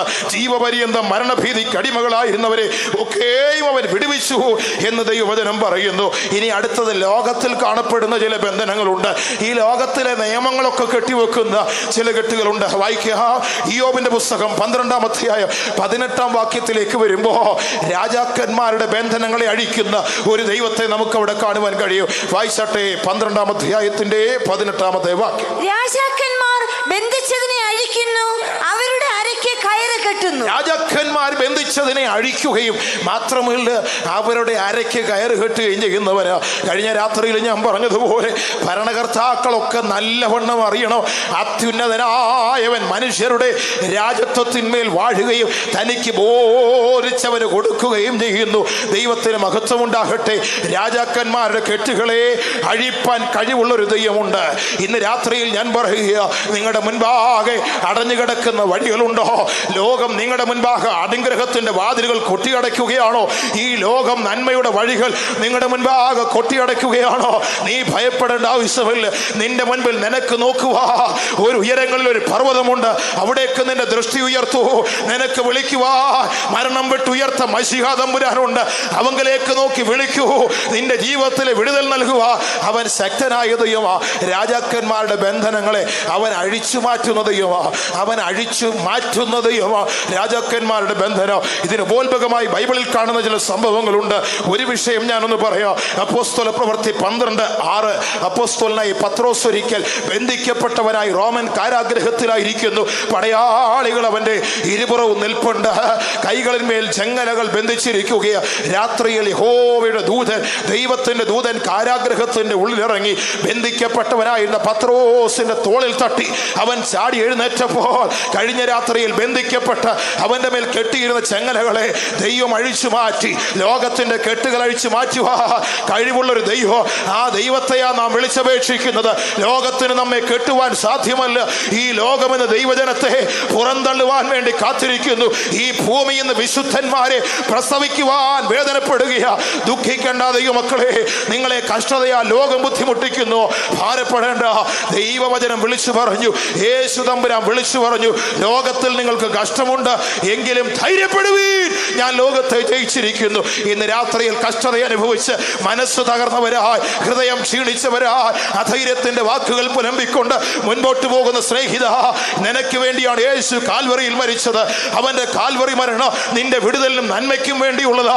ഭാരപ്പെട്ട ജീവിതത്തിൽ കലങ്ങി മറിഞ്ഞിരിക്കുന്ന ജീവിതങ്ങൾ ഇന്ന് രാത്രിയിൽ ഞങ്ങളുടെ ശബ്ദം കേൾക്കുന്നുണ്ടെങ്കിൽ വ്യക്തമായിട്ട് അറിഞ്ഞു, രാജാക്കന്മാരുടെ കെട്ടുകളെ അഴിച്ചു മാറ്റുക, അതിനെ പൊട്ടിക്കുവാൻ കഴിവുള്ളവൻ അവനാണ് നാം വിളിച്ചപേക്ഷിക്കുന്ന ദൈവം. നാം വിളിച്ചപേക്ഷിക്കുന്ന ദൈവം സാമാന്യമായ നിലയിൽ നമ്മൾ എങ്ങോട്ടും ചെന്ന് എന്തെങ്കിലുമൊക്കെ കൊടുത്തിട്ട് പോയാൽ വാങ്ങിച്ചിട്ട് അവിടെ കുത്തിയിരിക്കുന്നവനല്ല. വിളിക്കുമ്പോൾ കേൾക്കുന്നവൻ, കണ്ണുനീർ തൂകുമ്പോൾ മനസ്സലിയുന്നവൻ, വിളിക്കുമ്പോൾ മറുപടി തരുന്ന ദൈവം എന്ന് പറഞ്ഞാൽ പ്രവർത്തന ശേഷിയുള്ള, കർമ്മനിരതനായ, പ്രവർത്തിക്കുവാൻ ത്രാണിയുള്ള ഒരു ദൈവം. ദൈവത്തിന് സ്വസ്ഥത. അല്ലാതെ അനങ്ങാതെ കുത്തിയിരിക്കുന്ന ദൈവമല്ല നമ്മുടെ ദൈവം. ആവശ്യമുള്ളപ്പോൾ അവനൊന്ന് അനങ്ങും. അവന്റെ വിരലുകളൊന്ന് ചലിപ്പിച്ചാൽ മതി. അവന്റെ വായിൽ നിന്ന് പുറപ്പെടുന്ന ഒരു വാക്ക്. ദൈവത്തിന്റെ മഹാത്ഭുതങ്ങളെ നിങ്ങൾ ചിന്തിച്ചിട്ടുണ്ടോ? അവന്റെ അപ്രമേയത്തെ കുറിച്ച് നിങ്ങൾ ചിന്തിച്ചിട്ടുണ്ടോ? അവന്റെ ശബ്ദം ഭൂമിയെ നടുക്കുന്നത്, കാദേശ് മരുഭൂമിയെ നടുക്കുന്നത്, വനത്തിന്റെ തോൽ ഉരിച്ചു മാറ്റുന്നത്, മാൻപേടകളെ പ്രസവിപ്പിക്കുമാർ ഭൂലോകത്തിന്റെ അങ്ങോളം ഇങ്ങോളം അവന്റെ നാദം മുഴക്കുവോ. ശക്തിയുള്ള അധികാരമുള്ള ഒരു ദൈവത്തെയാണ് നാം വിളിച്ചപേക്ഷിക്കുന്നത്. ഇന്ന് രാത്രിയിൽ എത്ര പേർ ആത്മാവിൽ അറിയുന്നു രാജാക്കന്മാരുടെ കെട്ടുകളെ അഴിച്ചു മാറ്റുവാൻ. അത് മാത്രമല്ല, എവരുടെയൊക്കെ അരയ്ക്കൊരു കയറിടാനും ദൈവം ഒരുക്കമാണ്. ദൈവത്തിന് സ്തോത്രം. പലരും ഇങ്ങനെ കയറൂരിയൊക്കെ പോകുമ്പോ തമ്പുരാൻ അവരുടെ ഒക്കെ അരയ്ക്കൊരു കയറ് കെട്ടു.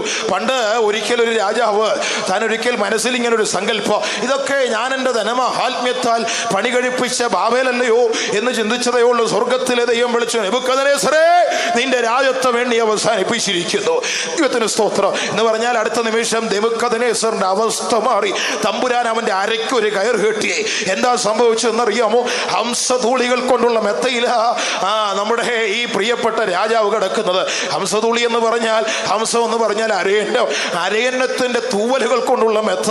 അല്ലാതെ ഇന്നത്തെ പോലെ പഴയ ചകിരിയും തലമുടിയെല്ലാം കൂടെ വാരിയിട്ടിരിക്കുന്ന പല മെത്തകൾ, അതിലാണ് നമ്മൾ കിടക്കുന്നത്. കയറി അങ്ങോട്ട് കിടക്കുന്നത് കണ്ടു കഴിഞ്ഞാൽ ഏതാണ്ട് വലിയ സാധനം ബോംബെയുടെ അതിന്റെ ബെഡ്ഷീറ്റും വെട്ടിയിട്ട് അങ്ങോട്ട് കിടക്കുന്നത് കണ്ടു കഴിഞ്ഞാൽ ഒന്ന് പൊളിച്ചു നോക്കാം, അതിനകത്ത് കുറെ തലമുടിയും കുറെ ഉണങ്ങിയ ചകിരിയും മാത്രം നിറച്ചാണ് ഇങ്ങോട്ട് വിട്ടിരിക്കുന്നത്.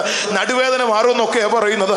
കിടന്നു കഴിഞ്ഞാൽ പിന്നെ നടുവുണ്ടാകത്തില്ല. അത്ര അവസ്ഥയിലൊക്കെ ഉള്ള സംവിധാനങ്ങൾ ലോകത്തിലുണ്ട്. എന്നാൽ നെബൂഖദ്നേസർ കിടന്നിരുന്നത് ഹംസധൂളി കൊണ്ടുള്ള മെത്തയിലായിരുന്നു. അന്ന് വരെ അവിടെ കിടന്നു തുടങ്ങിയ രാജാവ് അടുത്ത നിമിഷത്തിൽ പുറത്തേക്ക് ഇറങ്ങുക. രാജകീയ ഭോജനം കഴിച്ചവൻ അടുത്ത നിമിഷം സ്റ്റെപ്പ് എടുത്ത് വെച്ച് കാട്ടിലേക്ക് പോകുന്നു. കണ്ട പുല്ലുംകാടും ഒക്കെ വലിച്ചു പറിച്ച് വായിൽ വെച്ച് തിന്നുന്നു. കാളയെ പോലെ പുല്ല് തീറ്റി പരിവാരങ്ങൾ വന്ന് കൊട്ടാരത്തിലേക്ക് പിടിച്ചു. പക്ഷേ അരയ്ക്കൊരുത്തൻ കെട്ടിയിട്ടുണ്ട്. സ്വർഗത്തിലെ ദൈവം അരയ്ക്ക് കയറ് കെട്ടി അവനെ വലിച്ചു തൂക്കി കാട്ടിൽ കൊണ്ടിട്ടു. സത്യമറിയണം, വചനം വിളിച്ചു പറയുന്നു, രാജാക്കന്മാരെ, പ്രഭുക്കന്മാരെ, നിങ്ങൾ കെട്ടുന്ന കെട്ടഴിപ്പാ എന്റെ ദൈവത്തിന് കഴിയും. ഞങ്ങൾ വിളിച്ചപേക്ഷിക്കുന്ന ദൈവത്തിന് സാധിക്കൂ. മാത്രമല്ല, അവൻ രാജാക്കന്മാരുടെ നടുമുറിക്ക് കെട്ടുന്നവനാ. ദൈവത്തിന് സ്തോത്രം. അത് മാത്രമല്ല, നടുവൊക്കെ ഒന്ന് ഇളക്കുകയാണ് ചെയ്യുന്നവനാ. ഇനി നെബൂഖദ്നേസറിന്റെ മകനായ ബേൽശസ്സറിനെ നോക്കുമ്പോ ഒരിക്കൽ ഇദ്ദേഹം കള്ളുകുടിച്ച് നൃത്തം ചെയ്തിരിക്കുന്ന സമയത്ത് ഇത്തിയാൽ ഒരു എഴുത്ത് കണ്ടു. ഈ എഴുത്ത് കണ്ടപ്പോൾ അദ്ദേഹത്തിന്റെ അരപ്പൂട്ട് ഊരിപ്പോയെന്നാണ് പറയുന്നത്. അവന്റെ അരയാപ്പൂരി തെറിച്ചു പോയി. അവിടെ നിന്ന് പിന്നെ അനങ്ങിയിട്ടില്ല, അവിടെ ഇരുന്നങ്ങ് ചത്തുപോയെന്നാണ് പറയുന്നത്. ദൈവത്തിന് സ്തോത്രം.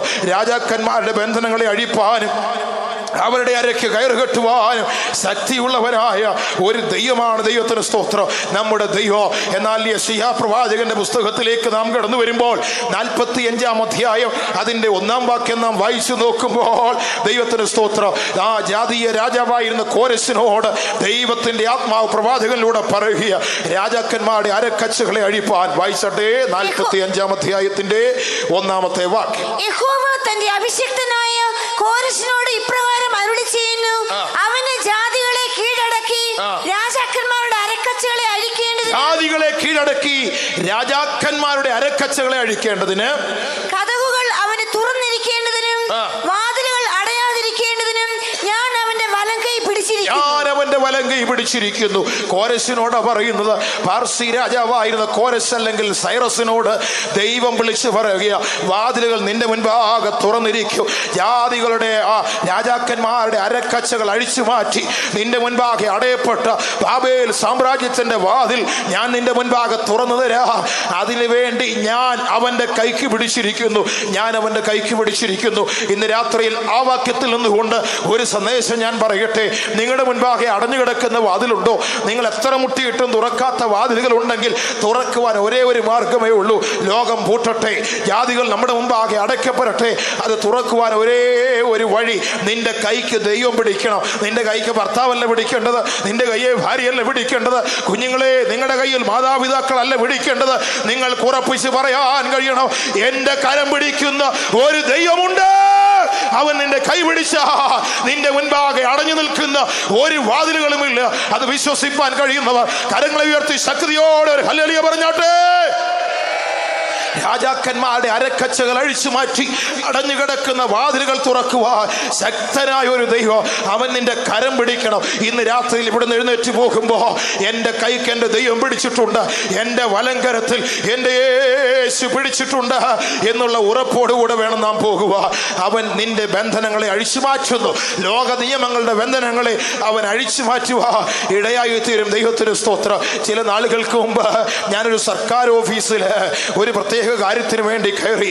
പല പ്രാവശ്യം കയറി. ആദ്യം ഞാൻ ചില വിശ്വാസി സഹോദരങ്ങളെ പറഞ്ഞയച്ചപ്പോൾ ഒത്തിരി കുടുക്കുകളാണ് പറയുന്നത്.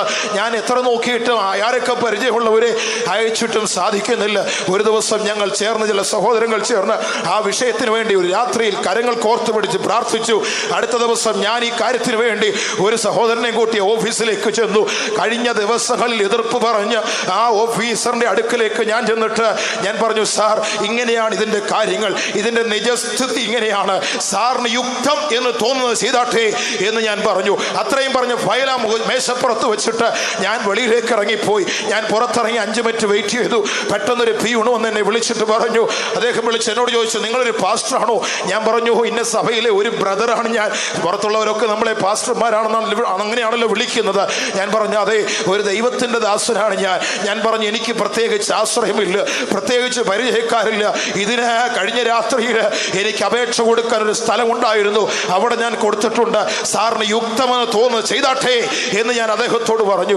എൻ്റെ കണ്ണുകളിലേക്ക് അദ്ദേഹം കൂർത്തുമൂർത്തൊന്ന് നോക്കിയിട്ട് ഉടൻ താൻ ഫയലിൽ സൈൻ ചെയ്ത് അടുത്ത ആളുടെ കയ്യിൽ കൊടുത്തു. ഒരു അരമണിക്കൂറിനുള്ളിൽ കാര്യം സാധിച്ചു കിട്ടി. എന്താണ് ഇതിന്റെ കാരണം? എൻ്റെ പേഴ്സണാലിറ്റി അല്ല, എൻ്റെ കഴിവല്ല, അതിൻ്റെ പിന്നിൽ മറഞ്ഞിരുന്ന ഒരു ദൈവമുണ്ട്. അതുകൊണ്ടാണ് ഞാൻ ശക്തിയോടെ ഇത് വിളിച്ചു പറയുന്നത്. രാജാക്കന്മാരുടെ അരക്കച്ചകളെ അഴിച്ചു മാറ്റി ലോകം കെട്ടുന്ന കെട്ടുകളെ പൊട്ടിച്ചു മാറ്റുവാൻ ശക്തനായ ഒരു ദൈവം ഇന്ന് രാത്രിയിൽ അവനെയാകുന്നു നാം വിളിക്കുന്നത്. അവൻ നിന്റെ കരം പിടിച്ചിട്ടുണ്ടോ ദൈവത്തിലെ? നീ ദുഃഖിതനാവുകയില്ല. അവൻ നിന്റെ കരത്തിൽ തൊട്ടിട്ടുണ്ടോ?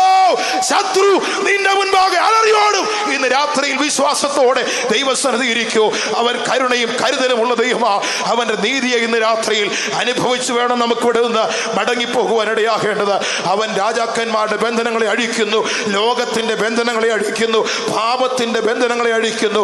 അടുത്തതായി നാം നോക്കുമ്പോൾ രോഗത്തിന്റെ ബന്ധനങ്ങൾ അവൻ അഴിച്ചു മാറ്റുന്ന ദൈവമാണ്.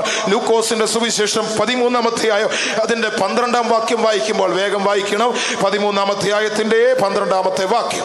യേശു അവളെ കണ്ട് അടുക്ക വിളിച്ചു, സ്ത്രീയെ നിന്റെ രോഗബന്ധനം നിന്റെ രോഗബന്ധനം അഴിഞ്ഞിരിക്കുന്നു എന്നവരോട് പറഞ്ഞു. 18 വർഷമായി ഒരല്പം പോലും നുകരുവാൻ കഴിയാതെ വൈദ്യന്മാരാൽ ഏറിയോന്ന് സഹിച്ച് അവളുടെ സമ്പാദ്യമെല്ലാം വിറ്റ് തൊലച്ച് നശിപ്പിക്കപ്പെട്ട ഒരവസ്ഥയിൽ ദാരുണമായ നിലയിൽ അവൾ കഴിയുമ്പോൾ യേശുവിന്റെ അടുക്കൽ വന്നു. അവൾക്ക് കർത്താവ് വിടുതൽ കൊടുത്തിട്ട് പറഞ്ഞു, സ്ത്രീയെ, രോഗത്തിന്റെ ബന്ധനം നിന്നെ വിട്ട് പോയിരിക്കുന്നത് അഴിഞ്ഞു മാറിയിരിക്കുന്നു. രോഗം ഒരു ബന്ധനമാ. പലവിധമായ കാരണങ്ങൾ രോഗം വരുവാനുണ്ട്. പാപം രോഗത്തിന്റെ ഒരു കാരണമാ. ദൈവം ചിലപ്പോൾ അയക്കുന്ന ചില പരീക്ഷകൾ രോഗത്തിന് കാരണമായി തീരാറുണ്ട്. ദൈവത്തിന് സ്തോത്രം. പിന്നെ നമ്മുടെ സ്വന്തം കുഴപ്പം കൊണ്ടും രോഗികളായി തീരാറുണ്ട്. ദൈവത്തിന് സ്തോത്രം. ഇതെല്ലാം നാം ശ്രദ്ധിക്കണം. ചിലർക്കാണെങ്കിൽ അവരവരുടെ കുഴപ്പം കൊണ്ട് രോഗം ഉണ്ടാക്കി വയ്ക്കുന്നവരുണ്ട്. കാരണം വേണ്ടും പോലെ ശുചിത്വം ഉണ്ടാകത്തില്ല. ദൈവമക്കളായി കഴിഞ്ഞാൽ പിന്നെ പ്രതിഷ്ഠയാന്ന് പറഞ്ഞ് നേരെ വലുതേക്കുകയോ മോൻ കഴിയോ ഒന്നും ചെയ്യത്തില്ല. പ്രതിഷ്ഠ സോപ്പ് ഉപയോഗിക്കത്തില്ല. ദൈവത്തിന് മഹത്വം ഉണ്ടാകട്ടെ. അതൊക്കെ പ്രതിഷ്ഠയാന്ന് പറഞ്ഞ അവസാനം വല്ലാത്ത പരുവത്തിലാകും. അവനവന്റെ കുഴപ്പം കൊണ്ടില്ലാത്ത രോഗം വരുത്തി വയ്ക്കരുത്. പിശാച് നമ്മെ രോഗത്താൽ കെട്ടുന്ന സമയങ്ങളുണ്ട്. അതൊരു ബന്ധനമാ. അതിനെ അഴിച്ചു മാറ്റുക.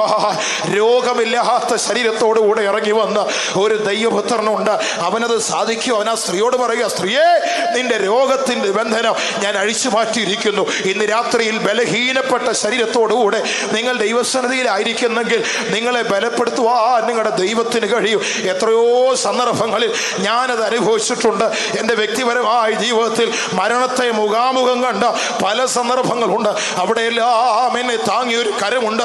ഉയരത്തിൽ അദൃശ്യമായ ഒരു കരമിറങ്ങി എന്നെ തൊട്ട് ബലപ്പെടുത്തിയ എത്രയോ സന്ദർഭങ്ങളുണ്ട്. ഇന്നിപ്പോൾ ഞാനിവിടെ നിൽക്കുന്നത് വലിയ ആരോഗ്യമൊന്നും ഉണ്ടായിട്ടല്ല, വലിയ ശക്തനായതുകൊണ്ട് ഒന്നുമല്ല ഇവിടെ നിൽക്കുന്നത്. എൻ്റെ ദൈവത്തിൻ്റെ കൃപ മാത്രമാ, ദൈവം തന്ന ആരോഗ്യം മാത്രമാ. ദൈവത്തിന് മഹത്വം ഉണ്ടാകട്ടെ. എൻ്റെ ശുശ്രൂഷയുടെ ആരംഭ നാളുകളിൽ, ഇപ്പോഴും ആരംഭ നാളുകൾ തന്നെ ആകട്ടോ, അവസാനമൊന്നും ആയിട്ടില്ല. ആരംഭ നാളുകൾ തന്നെ, ഒത്തിരി വർഷങ്ങളൊന്നും പഴക്കവും പറയാനില്ല. ആരംഭ നാളുകളിൽ എനിക്ക് എൻ്റെ ഒരു മതം എന്ന് പറഞ്ഞാൽ, എൻ്റെ ഒരു അഭിപ്രായം, എൻ്റെ ഒരു ചിന്ത, ഈ വേല ചെയ്യുവാനുള്ള അടിസ്ഥാനം ആരോഗ്യമായിരുന്നു എന്നാണ്. ദൈവത്തിന് സ്തോത്രം. ലോകാരോഗ്യ സംഘടനയൊക്കെ പറയുന്നില്ലേ, ഹെൽത്ത് ഈസ് വെൽത്ത്, ആരോഗ്യമാണ് ധനം. എൻ്റെ ഒരു ചിന്താഗതി അതായിരുന്നു. ആരോഗ്യമുണ്ടെങ്കിൽ ഈ സുവിശേഷ വേല ചെയ്യുക. ഇപ്പോൾ എനിക്ക് മനസ്സിലായി, ഈ വേല ചെയ്യാൻ ആരോഗ്യം വേണ്ട. ദൈവത്തിന് സ്തോത്രം. ഈ പ്രവർത്തി ചെയ്യുവാൻ, ഈ മഹത്വമേറിയ ശുശ്രൂഷ ചെയ്യുവാൻ ഈ ശരീരത്തിൽ ആരോഗ്യം വേണ്ട എന്ന് ദൈവം എന്നെ പഠിപ്പിച്ചു. ദൈവത്തിന് മഹത്വം ഉണ്ടാകട്ടെ. ആരോഗ്യം ഉള്ളത് കൊണ്ടല്ല നിൽക്കുന്നത്. യേശു ജീവിക്കുന്നതുകൊണ്ട് ഞാനും ജീവിക്കുന്നു. അതാണ് എൻ്റെ സാക്ഷ്യം. ഇന്ന് രാത്രിയിൽ നമുക്കും പറയാൻ കഴിയണം, യേശു ജീവിക്കുന്നു, അതുകൊണ്ട് ഞാനും ജീവിക്കുന്നു. ദൈവം ജീവിക്കുന്നു, ഞാനും ജീവിക്കുന്നു എന്ന് പറയുവാൻ ഇടയാക്കണം. യേശു ജീവിക്കുന്നതിനാൽ ഞാനും നിങ്ങളും ജീവനോടെ ഇരിക്കുകയാണ്. ആരോഗ്യമല്ല പ്രിയമുള്ളവരെ വലിയ കാര്യം. പലരുമാണെങ്കിൽ ആരോഗ്യത്തിന് വേണ്ടി എന്തെല്ലാം സംവിധാനങ്ങൾ ഒരുക്കുന്നത്. എത്രമാത്രം ആരോഗ്യമൊക്കെ ഒരുക്കി വെച്ചാലും നിന്റെ ആരോഗ്യം നീ ജിംനാസ്യത്തിലൊക്കെ പോയി വലിയ മസിലൊക്കെ പെരുപ്പിച്ചുകൊണ്ട് നടന്നാലും നിനക്ക് സാമാന്യമായ ഒരു പനി പിടിച്ചാൽ മതി, നിന്റെ സകല മസിലും ഉരുകി താഴോട്ട് പോകുന്നത് കാണാൻ കഴിയും. അതുകൊണ്ട് ശരീരത്തിന്റെ ആരോഗ്യമല്ല ക്രിസ്തീയ ജീവിതത്തിന്റെ ശ്രേഷ്ഠത. ദൈവത്തിന് സ്തോത്രം. കർത്താവ് കൂടെ ഉണ്ടോ, അവൻ നിനക്ക് വേണ്ടതെല്ലാം നൽകി തരൂ. എത്രയോ സന്ദർഭങ്ങളിൽ ദൈവം കൂടെ ഇരുന്ന് നടത്തിയ സംഭവങ്ങൾ എനിക്കറിയാം. ഒരിക്കൽ 1.5 വർഷങ്ങൾക്ക് മുമ്പ് ഞാൻ നിരണം എന്ന് പറയുന്ന സ്ഥലത്ത് ഒരു കൺവെൻഷനായിട്ട് പോകുവാൻ തുടങ്ങുമ്പോൾ ദൈവത്തിന് സ്തോത്രം, ഒരു 2 ആഴ്ചയായിട്ട് എൻ്റെ ഒരു കാലിൻ്റെ മുട്ട് മടക്കുവാൻ കഴിയാതെ, ഒരു മുട്ടൊരു വലിയ പന്തിൻ്റെ അത്രയും വലുപ്പത്തിൽ നേരി കയറി ഒന്ന് മടക്കുവാൻ പോലും കഴിയാതെ, അതിൻ്റെ തലയാഴ്ച തിരുവനന്തപുരം കോവളം എന്ന് പറയുന്ന സ്ഥലത്ത് ഒരു മീറ്റിങ്ങിന് ഞാൻ പോയി. ആ പ്രസംഗിക്കുന്ന സമയത്ത് മാത്രമാണ് മുൻപിലേക്ക് വന്നത്.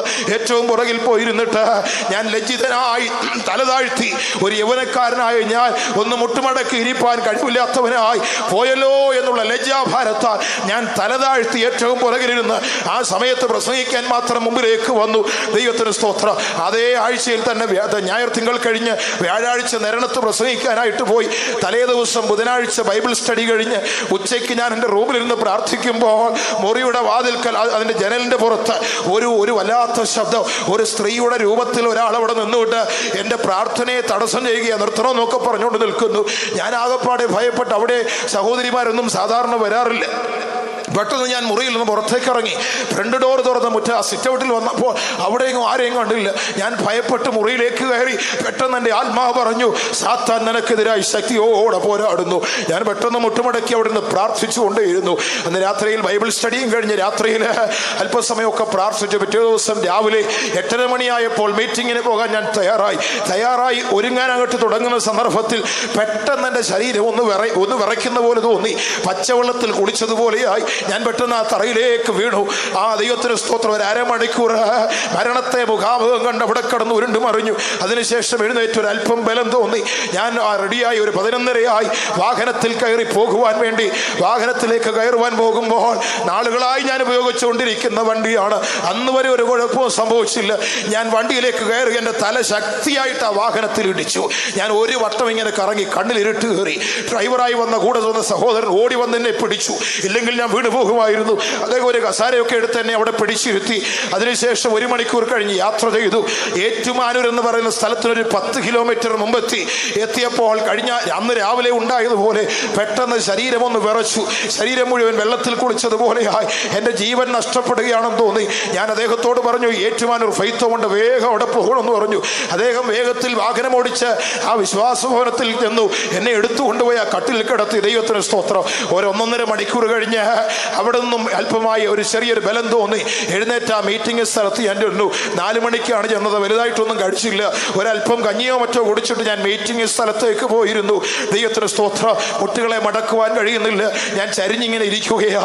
അങ്ങനെ അവിടെ ഇരിക്കുമ്പോൾ 2ാമത്തെ പാട്ട് പാടിക്കൊണ്ടിരിക്കുമ്പോൾ ഒരു സഹോദരൻ നമ്മുടെ പശുമാർക്ക് ആർക്കോ വെള്ളം കൊടുക്കുവാൻ ഫ്ലാസ്കിൽ തിളച്ച വെള്ളം ഒഴിച്ചുകൊണ്ട് താൻ എഴുന്നേറ്റ് എൻ്റെ പുറകിൽ വന്നപ്പോൾ കപ്പ് കയ്യിൽ നിന്ന് പോയി എൻ്റെ പുറത്തേക്ക് തിളച്ചു മറിയുന്ന വെള്ളം വീണു. ദൈവത്തിന് സ്തോത്രം. ആരോ കടാര കൊണ്ട് കുത്തിക്കയറ്റുന്നത് പോലെ ഒരു പൊളപ്പ് മാത്രമേ എനിക്ക് തോന്നിയുള്ളൂ. ഞാൻ അനങ്ങാതെ അവിടെ സ്തോത്രം ചെയ്തുകൊണ്ടിരുന്നു. എല്ലാവരും പറഞ്ഞു എഴുന്നേറ്റ് പോകാനൊക്കെ പറഞ്ഞു. ഞാൻ അവിടെ സ്തോത്രം ചെയ്തുകൊണ്ടിരുന്നു. ദൈവത്തിന് സ്തോത്രം. എന്നാൽ ഞാൻ അതിനുശേഷം എഴുന്നേറ്റ് ഒരു 1.5 മണിക്കൂറോളം പ്രസംഗിച്ചു. ആ സമയത്ത് ഒരു ദൈവശക്തി എൻ്റെ മേൽ വ്യാപരിച്ചു. ഞാൻ തിരിച്ചു വന്നിരുന്നത് ഏറെക്കുറെ 1.5-2 മാസമായി. മടക്കുവാൻ കഴിയാത്ത മുട്ടിൽ ഞാൻ മടങ്ങിയാണിരുന്നത്. എനിക്ക് മനസ്സിലായി, പിശാച് നമ്മോട് പോരാടുമ്പോ അവിടെ ഒരു ദൈവകരമുണ്ട്. ശത്രു നമ്മെ തടയുമ്പോ അവിടെ വെളിപ്പെടുത്തുന്ന ഒരു ദൈവത്തിന്റെ കരമുണ്ട്. എന്നെനിക്ക് അനുഭവിപ്പാനിടയാ. അതേ ദൈവത്തിന്റെ കരം ഇന്ന് രാത്രിയോടെ വ്യാപരിച്ചു കൊണ്ടിരിക്കുകയാ. ഇന്ന് രാത്രിയിൽ ആ അത്ഭുതകരം ഇവിടെ ക്രിയ ചെയ്തുകൊണ്ടേയിരിക്കുകയാ. ലോകത്തിന്റെ ബന്ധനത്തെ അഴിച്ചു മാറ്റുക അവൻ ശക്തനാ. അടുത്തത് സാത്താന്റെ കെട്ടുകളെ അവൻ അഴിച്ചു മാറ്റുന്ന ദൈവമാ. പിശാചിന്റെ കെട്ടുകളെ അവൻ അഴിച്ചു മാറ്റുന്ന ദൈവം. ലൂക്കോസിന്റെ സുവിശേഷം 13-ാം അധ്യായം അതിന്റെ 16-ാം വാക്യം വായിക്കുമ്പോ അവിടെ തിരുവഴുത്തിൽ ഇങ്ങനെ കാണുന്നു. വായിച്ചാട്ടെ ആ വാക്യം കൂടെ. എന്നാൽ സാത്താൻ 18 സംവത്സരമായി ബന്ധിച്ചിരുന്ന അബ്രഹാമിന്റെ മകളായ ഇവളെ ശബത്ത് നാളിൽ ഈ ബന്ധനം 18 സംവത്സരമായി സാത്താൻ ബന്ധിച്ചു വച്ചിരുന്ന ഇവളെ ശബത്ത് നാളിൽ അഴിച്ചുവിടേണ്ടതല്ലയോ? ഇന്ന് രാത്രിയിൽ ചിലരുടെ കെട്ടുകൾ ഇന്ന് രാത്രി ഇവിടെ കർത്താവ് അഴിക്കാൻ പോവുക. ഇവിടെ നിന്ന് പറയുന്ന എനിക്ക് പ്രത്യേകിച്ച് ഒരു കഴിവുകളുമില്ല, ഞങ്ങൾ ബലഹീനരായ മനുഷ്യർ, പക്ഷേ ഞങ്ങളോടുകൂടെ ഉള്ളവൻ ലോകത്തിലുള്ളവരെക്കാൾ വലിയവനായ ശക്തനായ ഒരുവൻ ഞങ്ങളോട് കൂടെയുണ്ട്, നമ്മോട് കൂടെയുണ്ട്. ഇന്ന് രാത്രി അവന്റെ ശക്തി അവൻ നമ്മുടെ മധ്യത്തിൽ വെളിപ്പെടുത്തും. ഈ രാത്രിയിൽ ചിലരുടെ ബന്ധനങ്ങൾ, ചിലരുടെ കെട്ടുകളെ അവൻ അറുത്ത് മുറിച്ച് വിടുതലോട് സ്വാതന്ത്ര്യത്തോടെ ചിലരെ ഇവിടെ നയിക്കാൻ ആഗ്രഹിക്കുകയാണ്. അതുകൊണ്ട് ദൈവത്തിന്റെ മക്കൾ ഇവിടെ ലാഘവത്തോടെ ഇരിക്കരുത്, പ്രാർത്ഥനയോടെ ഇരിക്കണം. നിങ്ങളുടെ അതരങ്ങളിൽ സ്തോത്രവും സ്തുതിയും മുഴങ്ങി കേട്ടുകൊണ്ടിരിക്കട്ടെ. സാത്താന്റെ സിംഹാസനം ഇന്ന് രാത്രിയിൽ ഇവിടെ ഇളകി മറിയണം. അവന്റെ കെട്ടുകൾ ഇന്ന് രാത്രിയിൽ അഴിഞ്ഞു മാറുവാനിടയായി തീരണം. അവൻ യേശു വിളിച്ചു പറയുക, സാത്താൻ 18 സംവത്സരമായി ബന്ധിച്ചിരിക്കുന്ന ബന്ധനങ്ങളെ അഴിച്ചുവിടേണ്ടതല്ലയോ? യേശു തമ്പുരാൻ ലോകത്തിലേക്ക് വന്നത് എന്തിനെന്നറിയാമോ? വന്നതിന്റെ ഒരു ഉദ്ദേശം പിശാചിന്റെ പ്രവർത്തികൾ അഴിപ്പാൻ വേണ്ടിയാണ്. 1 യോഹന്നാൻ 3-ാം അധ്യായത്തിന്റെ 8-ാം വാക്യത്തിലേക്ക് വരുമ്പോ യേശുവിന്റെ ലോകത്തിലേക്കുള്ള ആഗമനത്തെ കുറിച്ച് ദൈവത്തിന്റെ വചനം വിളിച്ചു പറയുന്നു. വായിച്ചാട്ടെ ആ വാക്യം. പിശാചിന്റെ പ്രവർത്തികളെ അഴിപ്പാൻ തന്നെ ദൈവപുത്രൻ പ്രത്യക്ഷനായി. പിശാചിന്റെ പ്രവർത്തികളെ അഴിപ്പാൻ തന്നെ ദൈവപുത്രൻ പ്രത്യക്ഷനായി. ഇന്ന് രാത്രിയിൽ വിശ്വസിക്ക്, അധരങ്ങളിൽ ഏറ്റുപറ, എന്നെ സാത്താൻ കെട്ടിയിട്ടുണ്ടെങ്കിൽ ആ കെട്ടഴിപ്പാനാണ് യേശു വന്നത്. ഈ ശബ്ദപരിധിയിൽ ദൂരെ നിന്നോ അല്ലെങ്കിൽ വീടിന്റെ മുറ്റത്ത് നിന്നോ റോഡിൽ നിന്നോ കേൾക്കുമ്പോ ഏതെങ്കിലും വിധമായ കെട്ടുകളോടെ ആണെങ്കിൽ കടന്നു വരുവാൻ കഴിയുമെങ്കിൽ മുൻപോട്ട് കയറി വരൂ. ഇല്ലെങ്കിൽ അവിടെ നിന്നുകൊണ്ട് പറ, യേശുവേ നീ ഇറങ്ങി വന്നത് പിശാചിന്റെ പ്രവർത്തികളുടെ കെട്ടഴിപ്പാനാണെങ്കിൽ എന്റെ ബന്ധനങ്ങളെ അഴിക്കണമേ എന്ന് വിളിച്ചു പറഞ്ഞാൽ അവൻ നിന്റെ കെട്ടുകളെ അറുത്തു മാറ്റി വെടിവിപ്പാൻ ശക്തനായി ഇറങ്ങി വന്നിട്ടുണ്ട്. യേശുവിന്റെ ലോകത്തിലേക്കുള്ള ആഗമനം അവൻ ഇറങ്ങി വന്നത് അവന്റെ പിശാചിന്റെ കെട്ടുകളെ അഴിപ്പാൻ വേണ്ടിയാ. ഇനി എഫേസ്യ ലേഖനത്തിലേക്ക് നമ്മുടെ ശ്രദ്ധ കൊണ്ടുവന്നാൽ 6-ാം അധ്യായം അതിന്റെ 11-ാം വാക്യം വായിച്ചാൽ അവിടെ സാത്താൻ കെട്ടുന്ന ഒരു രൂപത്തെ, അവന്റെ ഒരു ഉപായത്തെ കുറിച്ച് പറയുന്നു. വായിച്ചാട്ടെ. പിശാചിന്റെ തന്ത്രങ്ങളോട് എതിർത്ത് നിൽപ്പാൻ കഴിയേണ്ടതിന് ദൈവത്തിന്റെ സർവായുധ വർഗം ധരിച്ചുകൊള്ളുക. പിശാചിന്റെ തന്ത്രങ്ങൾ എങ്ങനെയാ സാത്താൻ ഒരുത്തനെ കെട്ടുന്നതെന്ന് ചോദിച്ചാൽ അവൻ തന്ത്രശാലിയാ. പിശാചിന് ഒരു ബലവുമില്ല. ചിലർക്ക് ഇന്ന് യേശുവിനേക്കാളും പേടി പിശാചിനെയാ. ദൈവത്തിന് സ്തോത്രം. എന്തെങ്കിലും ഒന്ന് കണ്ട ഉടനെ പറയും പോരാട്ടം, ബന്ധനം എന്ന് പറഞ്ഞ് അങ്ങ് തുടങ്ങിയ പലർക്കും അങ്ങനെയാ. എന്താ കണ്ടാലും പോരാട്ടമാ. രാവിലെ ജോലിക്കായിട്ട് പോകുന്ന ഒരു പൂവൻകോഴി എടുത്ത് മുമ്പിലോട്ട് ചാടിയാൽ ഓ പോരാട്ടം, പൂവൻകോഴി ചാടിയത് പോരാട്ടം, പാവപ്പെട്ട പൂവൻകോഴി മേളിൽ നിന്ന് കീഴോട്ട് ചാടിയത് പോരാട്ടമാണെന്ന് ആര് പറഞ്ഞു? നീ ധൈര്യമായിട്ടങ്ങ് മുമ്പോട്ട് പോ. ചിലരാണെങ്കിൽ വീട്ടിൽ നിന്ന് ബിസിനസ്സിനായിട്ട് ഇറങ്ങിയാൽ ഉടുപ്പില്ലാത്ത ഒരുത്തൻ മുമ്പിൽ വന്നാൽ മതി, ഓ പോരാട്ടം, അടുത്ത പോരാട്ടം, ഉടുപ്പില്ലാതെ കയറി വന്നു എന്നൊക്കെ പറഞ്ഞ് പലർക്കും യേശുവിനേക്കാളും പേടി ഇന്ന് പിശാചിനെയാ. പിശാചിന് പ്രിയമുള്ളവർ ഒരു ശക്തിയുമില്ല. അവൻ പിന്നെ എങ്ങനെയാ ഈ പലരെയും കെട്ടുന്നതെന്ന് ചോദിച്ചാൽ അവൻ തന്ത്രശാലിയാ, സൂത്രത്തിലാ പണി പറ്റിക്കുന്നത്. നമ്മുടെ പല ദൈവമക്കളും കെട്ടിൽ വീണു പോകുന്നത് അവന്റെ സൂത്രം അറിയാത്തത് കൊണ്ടാ. ഈ സൂത്രം മനസ്സിലാക്കണമെങ്കിൽ ദൈവത്തിന്റെ സർവായുധ വർഗമുണ്ടായിരിക്കണം. അതുണ്ടെങ്കിൽ അവന്റെ സൂത്രം ഒന്നും നടക്കില്ല. അവന്റെ ബന്ധനങ്ങളെല്ലാം നിന്റെ മേൽ വരാതെ ഒഴിഞ്ഞു മാറിപ്പോകുവാനിടയാകും. പലർക്കും സൂത്രം അറിയത്തില്ല. സൂത്രത്തെ പറ്റി പറയുമ്പോൾ പലരുടെയും ജീവനം തന്നെ ഒരു സൂത്രമാണ്. പിന്നിപ്പോ എങ്ങനെയാ സാത്താന്റെ സൂത്രം മനസ്സിലാക്കുന്നത്? ചിലരുടെ ജീവിതമൊക്കെ കണ്ടിട്ട് സാത്താന് പോലും നാണവാ. കാരണം സാധാരണ സൂത്രമായിട്ടൊക്കെ വരുന്ന പിശാച, അവനേക്കാളും വലിയ സൂത്രമായിട്ടാ പല ദൈവമക്കളുടെയും പോക്ക്. അതുകൊണ്ട് ഇന്ന് രാത്രി സൂത്രപ്പണിയൊക്കെ ഉണ്ടെങ്കിൽ എല്ലാം വിട്ടുകള, വലിച്ചെറിയുന്നത്. എൻ്റെ ജീവിതത്തിൽ കളയാനുള്ളത് ആദ്യം നീ വലിച്ചെറിഞ്ഞാട്ടെ. അത് കഴിയുമ്പോൾ തമ്പുരാൻ നിന്നെ സഹായിക്കും. സഹായിക്കൂ. ഇന്ന് പലർക്കും ഉത്തരത്തെ ഇരിക്കുന്ന എടുക്കുകയും വേണം, കക്ഷത്തിൽ ഇരിക്കുന്ന പോവുകയും ചെയ്യരുത്. അങ്ങനെയുള്ള പരിപാടി അതും വേണം ഇതും വേണം. ലോകം ഒരു ഭാഗത്ത് വേണം, ദൈവം മറ്റൊരു ഭാഗത്ത് വേണം. ലോകമോഹം ഒരു ഭാഗത്ത് വേണം, പാട്ടും പ്രാർത്ഥനയും സ്വോത്രവും മറുഭാഗത്ത് വേണം. ഇത് രണ്ടും കൂടെ മിങ്കിൾ ചെയ്ത് കൊണ്ടുപോകാൻ നിന്നെ കൊണ്ട് പറ്റത്തില്ല. അതിന് സാധ്യമല്ല. വചനം പറയുന്നു, ഒന്നുകിൽ നീ ലൗകികനായി ജീവിക്ക്, നശിക്ക്, അല്ലെങ്കിൽ നീ ആത്മികനായി ജീവിച്ച് രക്ഷിക്കപ്പെട്. ഇന്ന് രാത്രിയിൽ യേശു നിന്നോട് പറയുന്നു, ദൈവവചനം നിന്നോട് പറയുന്നു, നിന്റെ രക്ഷയ്ക്കുള്ള മാർഗമാ അവന്റെ തന്ത്രങ്ങളെ അറിയണം. ദൈവത്തിന് സ്തോത്ര. തന്ത്രങ്ങൾ ഇത് പലർക്കും അറിഞ്ഞുകൂടാ. അത് മനസ്സിലാക്കാൻ ഒന്ന് രണ്ട് വിഷയങ്ങൾ ഞാനൊന്ന് പറഞ്ഞു തരാം. മത്തായിയുടെ സുവിശേഷം 5-ാം അധ്യായം 37 യേശുവിന്റെ ഗിരിപ്രഭാഷണ ഭാഗമാണ്. സാത്താൻ നമ്മിൽ ഉണ്ടോ ഇല്ലയോ എന്ന് മനസ്സിലാക്കാനുള്ളതായ ഒരു സൂത്രം അവിടെ പറയുക. ഒന്ന് വായിച്ചാട്ടെ. നിങ്ങളുടെ വാക്ക് ഉവ്വ് ഉവ്വ് എന്നും ഇല്ല ഇല്ല എന്നും ആയിരിക്കട്ടെ. ഒന്ന് നിർത്തിക്കേ. നിങ്ങളുടെ വാക്ക് ഉവ്വ് ഉവ്വ് ഇല്ല ഇല്ല അങ്ങനെ ഇരിക്കണമെന്നാ യേശുവിന്റെ വാക്കാണ്. യേശു തമ്പുരാൻ പറഞ്ഞത്, അപ്പോസ്തലന്മാരൊന്നും പറഞ്ഞതല്ല. യേശു പറഞ്ഞതാ. വാക്ക് ഉവ്വ് ഉവ്വ് എന്നിരിക്കണം. ഇല്ലെന്ന് പറഞ്ഞാൽ നാളെ ഇല്ലെന്ന് പറയണം, ഇന്നുണ്ടെന്ന് പറഞ്ഞാൽ നാളെ ഉണ്ടെന്ന് പറയണം. ചിലരാണെങ്കിൽ രാവിലെ ഉണ്ടെന്ന് പറയും, ഉച്ചയ്ക്ക് ഇല്ലെന്ന് പറയും, വൈകുന്നേരം ആവും പറയും ഉണ്ടില്ല എന്ന് പറയും. അങ്ങനെയൊക്കെ പറയുന്ന ആളുകളുണ്ട്. അതല്ല യേശു പറഞ്ഞത്. ഉണ്ടെന്ന് പറഞ്ഞാൽ നാളെയും പറയണം ഉണ്ടെന്ന് എന്ന് പറഞ്ഞാൽ നേരുന്നെറിയൊക്കെ വേണം. നല്ല നാടൻ മലയാളം നേരുന്നെറിയൊക്കെ ജീവിതത്തിൽ വേണമെന്ന് അതിൻ്റെ അർത്ഥം. ഇല്ല ഇല്ല എന്നിരിക്കട്ടെ. ഇനി അതിനപ്പുറത്തോട്ടാണോ പോക്ക്? അടുത്ത ഭാഗം ഒന്ന് വായിക്കുക. ഇതിൽ അധികമായത് ദുഷ്ടനിൽ നിന്ന് വരുന്നു. എവിടെ നിന്ന് വരുന്നു? ദൈവമക്കൾ പറ, എവിടെ നിന്നാ വരുന്നത്? ദുഷ്ടനിൽ നിന്ന് വരുന്നു. അങ്ങനെയാണെങ്കിൽ ദൈവവചനം പറയുന്നു, ഹൃദയം നിറഞ്ഞ് കവിയുന്ന അത്രേ വായി സംസാരിക്കുന്നത് എന്ന് പറഞ്ഞാൽ നിങ്ങളുടെ വായിലൂടെ പുറപ്പെട്ടു വരുന്ന വാക്ക് ഹൃദയം നിറയുന്നതാ. അതിലധികമായത് ദുഷ്ടനിൽ നിന്ന് വരുമ്പോൾ, അപ്പോൾ ദുഷ്ടൻ എവിടെ ഉണ്ട്? പോഷ്ക്ക് പറയുന്നവരുടെ ജീവിതത്തിന്റെ ഉള്ളിൽ ഒരു ദുഷ്ടനുണ്ട്, ഒരു സാത്താനിരിപ്പുണ്ടെന്ന്. പാട്ടും പ്രാർത്ഥനയൊക്കെ ഉണ്ട്, അതൊക്കെ നല്ല കാര്യമാണ്. പക്ഷേ നിന്റെ വാക്കിന് നേരില്ലെങ്കിൽ നിന്റെ ഉള്ളിൽ ഒരു പിശാചിരിപ്പുണ്ട്. ചിലർക്ക് ഇപ്പോഴാ കാര്യം പിടികിട്ടിയത്, അയ്യോ അബദ്ധമായി പോയല്ലോ എന്നുള്ളതാ. സാരമില്ല, അങ്ങനെ ബോധ്യമായെങ്കിൽ ഇന്ന് രാത്രിയിൽ അവനെ പിടിച്ച് നമുക്ക് പുറത്താക്കണം. ഉള്ളിന്റെ ഉള്ളിൽ മറഞ്ഞിരിക്കുന്ന പിശാചിനെ പുറത്താക്കുവാൻ നമുക്കിടയാകണം. അവന്റെ പ്രവർത്തികളെ അഴിപ്പാൻ ലോകത്തിലേക്ക് ദൈവപുത്രൻ കടന്നു വന്നു. നമ്മുടെ വാക്കുകൾ മാത്രം ഒന്ന് പഠിച്ചു നോക്കിയാൽ മതി. ദൈവമാണോ നമ്മുടെ ഉള്ളിലിരിക്കുന്നത്? ദൈവാത്മാവാണോ നമ്മുടെ ഉള്ളിലിരിക്കുന്നത്?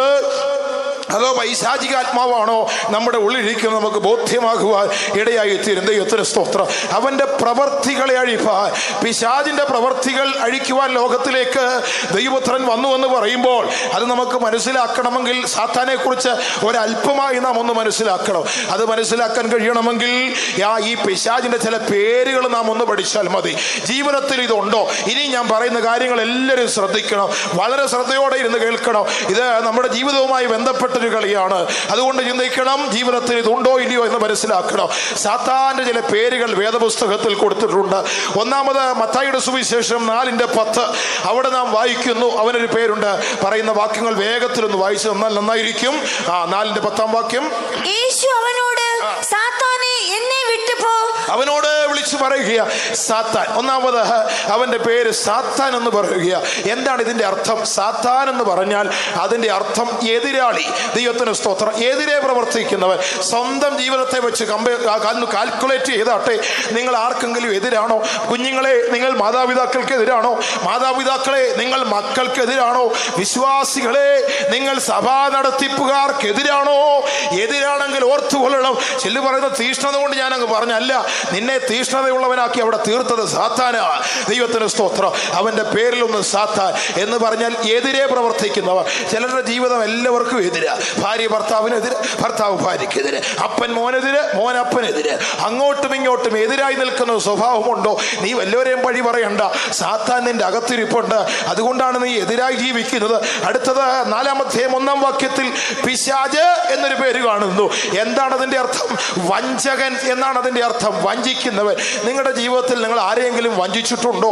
ഒന്നാമത് നാം ദൈവത്തെ വഞ്ചിക്കരുത്, ദൈവ പ്രമാണങ്ങളെ വഞ്ചിച്ചു കളയരുത്, സ്വന്തം ജീവിതത്തിൽ വഞ്ചന ഉണ്ടാകരുത്, കുടുംബജീവിതത്തിൽ വഞ്ചന കാണിക്കരുത്. ഇന്നത്തെ ലോകത്തിന്റെ പരിതാപകരമായ ഒരു അവസ്ഥ. കുടുംബജീവിതത്തിൽ വിശ്വസ്തതയില്ലാതെ വഞ്ചന ചെയ്യുന്ന ആളുകൾ. ദൈവത്തിന് സ്തോത്രം. വഞ്ചന സ്വഭാവം ജീവിതത്തിലുണ്ടോ? അത് സാത്താന്റെ ഒരു പ്രേരണയാണെന്ന് മനസ്സിലാക്കണം. വെളിപ്പാട് പുസ്തകം 12:9 അവിടെ അവനെ കുറിച്ച് പറയുന്നു, ഓൾഡ് സർപ്പന്റ്, പഴയ പാമ്പ് എന്നാണ് വായിക്കുന്നത്. വായിച്ചട്ടെ. ഭൂതലത്തെ മുഴുവൻ തെറ്റിച്ചു കളയുന്ന പിശാചും സാത്താനും എന്ന മഹാസർപ്പമായ കുറിച്ച് പറയുക. പഴയ പാമ്പ് എന്ന് പറഞ്ഞാൽ അതിനകത്ത് ഒത്തിരി കാര്യങ്ങളുണ്ട്. പഴയ സ്വഭാവങ്ങൾ വെച്ചുകൊണ്ടിരിക്കുക.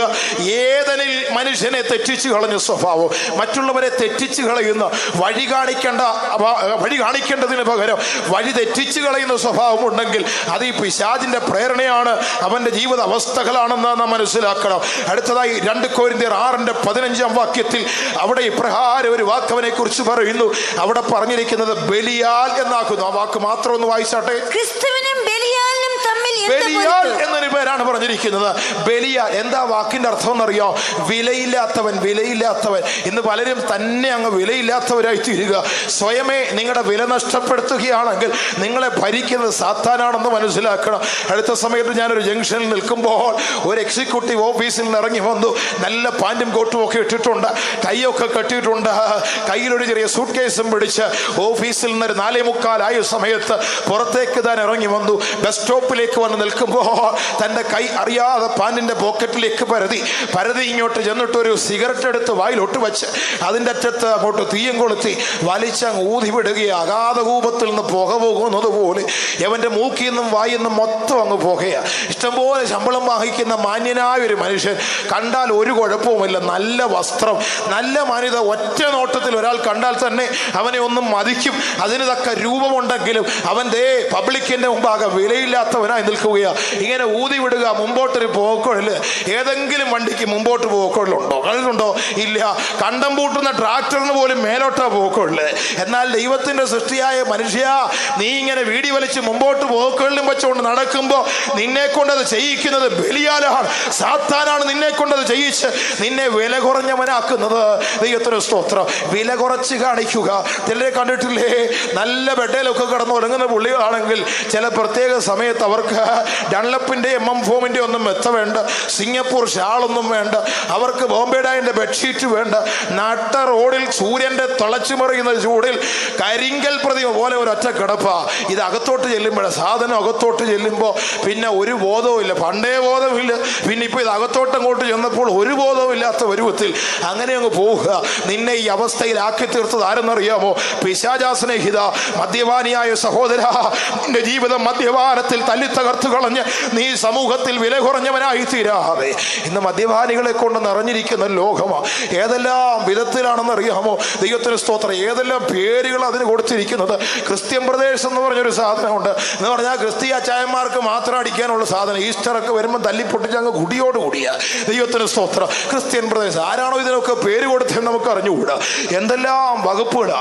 ഈ അടുത്ത സമയത്ത് ഒരു ചാണ്ടി എന്ന് പറയുന്ന സഹോദരൻ ചേട്ടൻ കള്ളു കുടിക്കാനായിട്ട് കള്ള് ഷാപ്പിൽ പോയി. കള്ള് ഷാപ്പിൽ ചെന്ന് കുടി അങ്ങോട്ട് കഴിഞ്ഞാൽ കുടിയന്മാർക്ക് അങ്ങനാണല്ലോ, പെട്ടെന്ന് കൂട്ടുകാരെ അങ്ങ് കിട്ടും. ഇഷ്ടം പോലെ അങ്ങ് വട്ടത്തിൽ കൂടി ഒന്നടിച്ച് രണ്ടടിച്ച് പലതായി കഴിഞ്ഞപ്പോൾ ചാണ്ടിച്ചേട്ടൻ തോന്നി വെള്ളമൊക്കെ പൊങ്ങി വരികയാണല്ലോ എന്നൊക്കെ തോന്നി ഉണ്ടാക്കി ഒരു വല്ലാത്ത പരുവത്തിൽ പൊക്കി കൊടുത്തോണ്ട് അവിടെ നിന്ന് അങ്ങ് കറങ്ങുക. സഹകൂടിയന്മാരും സബകൂടിയന്മാരും എല്ലാം കൂടെ ചേർന്ന് കൂട്ടയാട്ടം, തിരുവാതിരകളി പോലെ വട്ടത്തിൽ ആടിക്കുഴഞ്ഞു നിൽക്കുകയാണ്. ഒരു പരുവത്തിൽ അർദ്ധരാത്രിയായപ്പോൾ വീട്ടിൽ ചെന്നു. ചാണ്ടിയുടെ വീട്ടിൽ കൊണ്ടുവിട്ടിട്ട് പോകാൻ സബകൂടിയന്മാർ വന്നിട്ട് ചാണ്ടിച്ചേട്ടൻ്റെ വീട്ടിൽ ചെന്ന് കോളിംഗ് ബെല്ലടിച്ചു. ഭാര്യയ്ക്ക് ആകപ്പാടെ ചൊറി വന്നിരിക്കുന്ന സമയമാണ്. അവൾ ദേഷ്യപ്പെട്ട് ആരുടെ പുറത്തെന്ന് ചോദിച്ചു.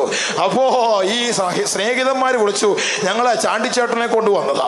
ഭാര്യയായ സഹോദരി അകത്തു എന്ന് പറഞ്ഞ് അവിടെ കാണും ചാണ്ടിയിട്ട് പൊക്കോളാൻ പറഞ്ഞു. കാരണം ചാണ്ടി വല്ലാത്ത പരുവത്തിലാണ് വന്നത്. ചാണ്ടിയിട്ട് പൊക്കോളാൻ പറഞ്ഞു. യവന്മാർ ദുഃഖാർത്ഥരായി നിൽക്കുകയാണ്. അല്പം സമയം കഴിഞ്ഞ് വീണ്ടും കോളിംഗ് ബെല്ല് അമർത്തിയിട്ട് ആരാന്നല്ലേ ചോദിച്ചത്. ഞങ്ങൾ ചാണ്ടിച്ചേട്ടനെ കൊണ്ടുവന്ന അവിടെ നിർത്തിയിട്ട് പോയിക്കോ. അപ്പോൾ ഇതിലൊരു മാന്യം വിളിച്ച് പറയുക, പൊന്നുപങ്ങളെ കോപിക്കല്ലേ, ഒന്ന് പുറത്തേക്ക് ഇറങ്ങി വാ, ഞങ്ങളിൽ ആരാണ് ചാണ്ടി എന്നൊന്ന് കാണിച്ചു തരണം. കാണിച്ചു തന്നാ ചാണ്ടി ഇവിടെ നിന്നോളാം, ഞങ്ങൾ പൊക്കോളാം എന്ന് പറഞ്ഞാൽ സ്വയബോധം നഷ്ടപ്പെട്ട് തന്നെ താനല്ലാതാക്കി മാറ്റുന്ന ഈ പേത്തണ്ണിയുടെ പുറകെ പോയി, ഈ ചാരായത്തിന്റെയും മദ്യത്തിന്റെയും പുറകെ പോയി നീ സമൂഹത്തിൽ വില കുറഞ്ഞവനായി തീരുന്നത് ആരാണെന്നറിയാമോ? നിന്റെ അപ്പൻ കള്ളുകുടിയനായതുകൊണ്ടല്ല നീ കുടിയനായത്. നിന്നെ ഈ പാപസ്വഭാവത്തിന് അടിമയാക്കി തീർത്തത് പിശാചാണ്. ബലിയ വില കുറഞ്ഞ നിറഞ്ഞവനാക്കി തീർക്കുന്നു. അടുത്തത് യോഹന്നാൻ 8:44 അവനെ കുറിച്ച് പറഞ്ഞവൻ ഭോഷ്ക് പറയുന്നവൻ. ദൈവമക്കളുടെ ഇടയിലൊക്കെ ശ്രദ്ധിച്ചോണം. ഭോഷ്ക് പറയുന്ന സ്വഭാവം ഉണ്ടെങ്കിൽ ജീവിതം കുഴിയിലേക്ക് പോയിക്കൊണ്ടിരിക്കുകയാണ്. ഓർത്തുകൊള്ളണം, ഭോഷ്ക് പറയുന്നവൻ, സത്യം ജീവിതത്തിൽ ഇല്ലാത്തവൻ.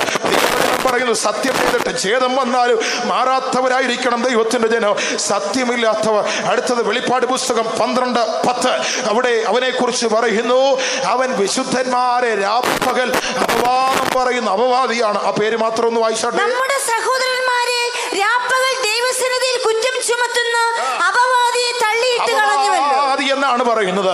ഈ അപവാദം എന്നൊക്കെ പറയുമ്പോ ആത്മീയ കോളത്തിൽ നമ്മുടെ ഇടയിൽ തന്നെ തുടങ്ങാം അപവാദം. ചിലർക്കാണെങ്കിൽ സഭാ നടത്തിപ്പുകാരെ, ദൈവദാസന്മാരെ അപവാദം പറയുന്നത് സ്വഭാവം.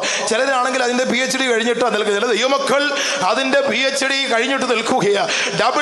ഡബിൾ PhD ഒക്കെ എടുത്തിട്ടാണ് നിൽക്കുന്നത്. ഓർത്തോണേ, തലമുറ നശിച്ചു പോകും. പിശാചാണ് നിന്റെ ഉള്ളിലിരിക്കുന്നത്.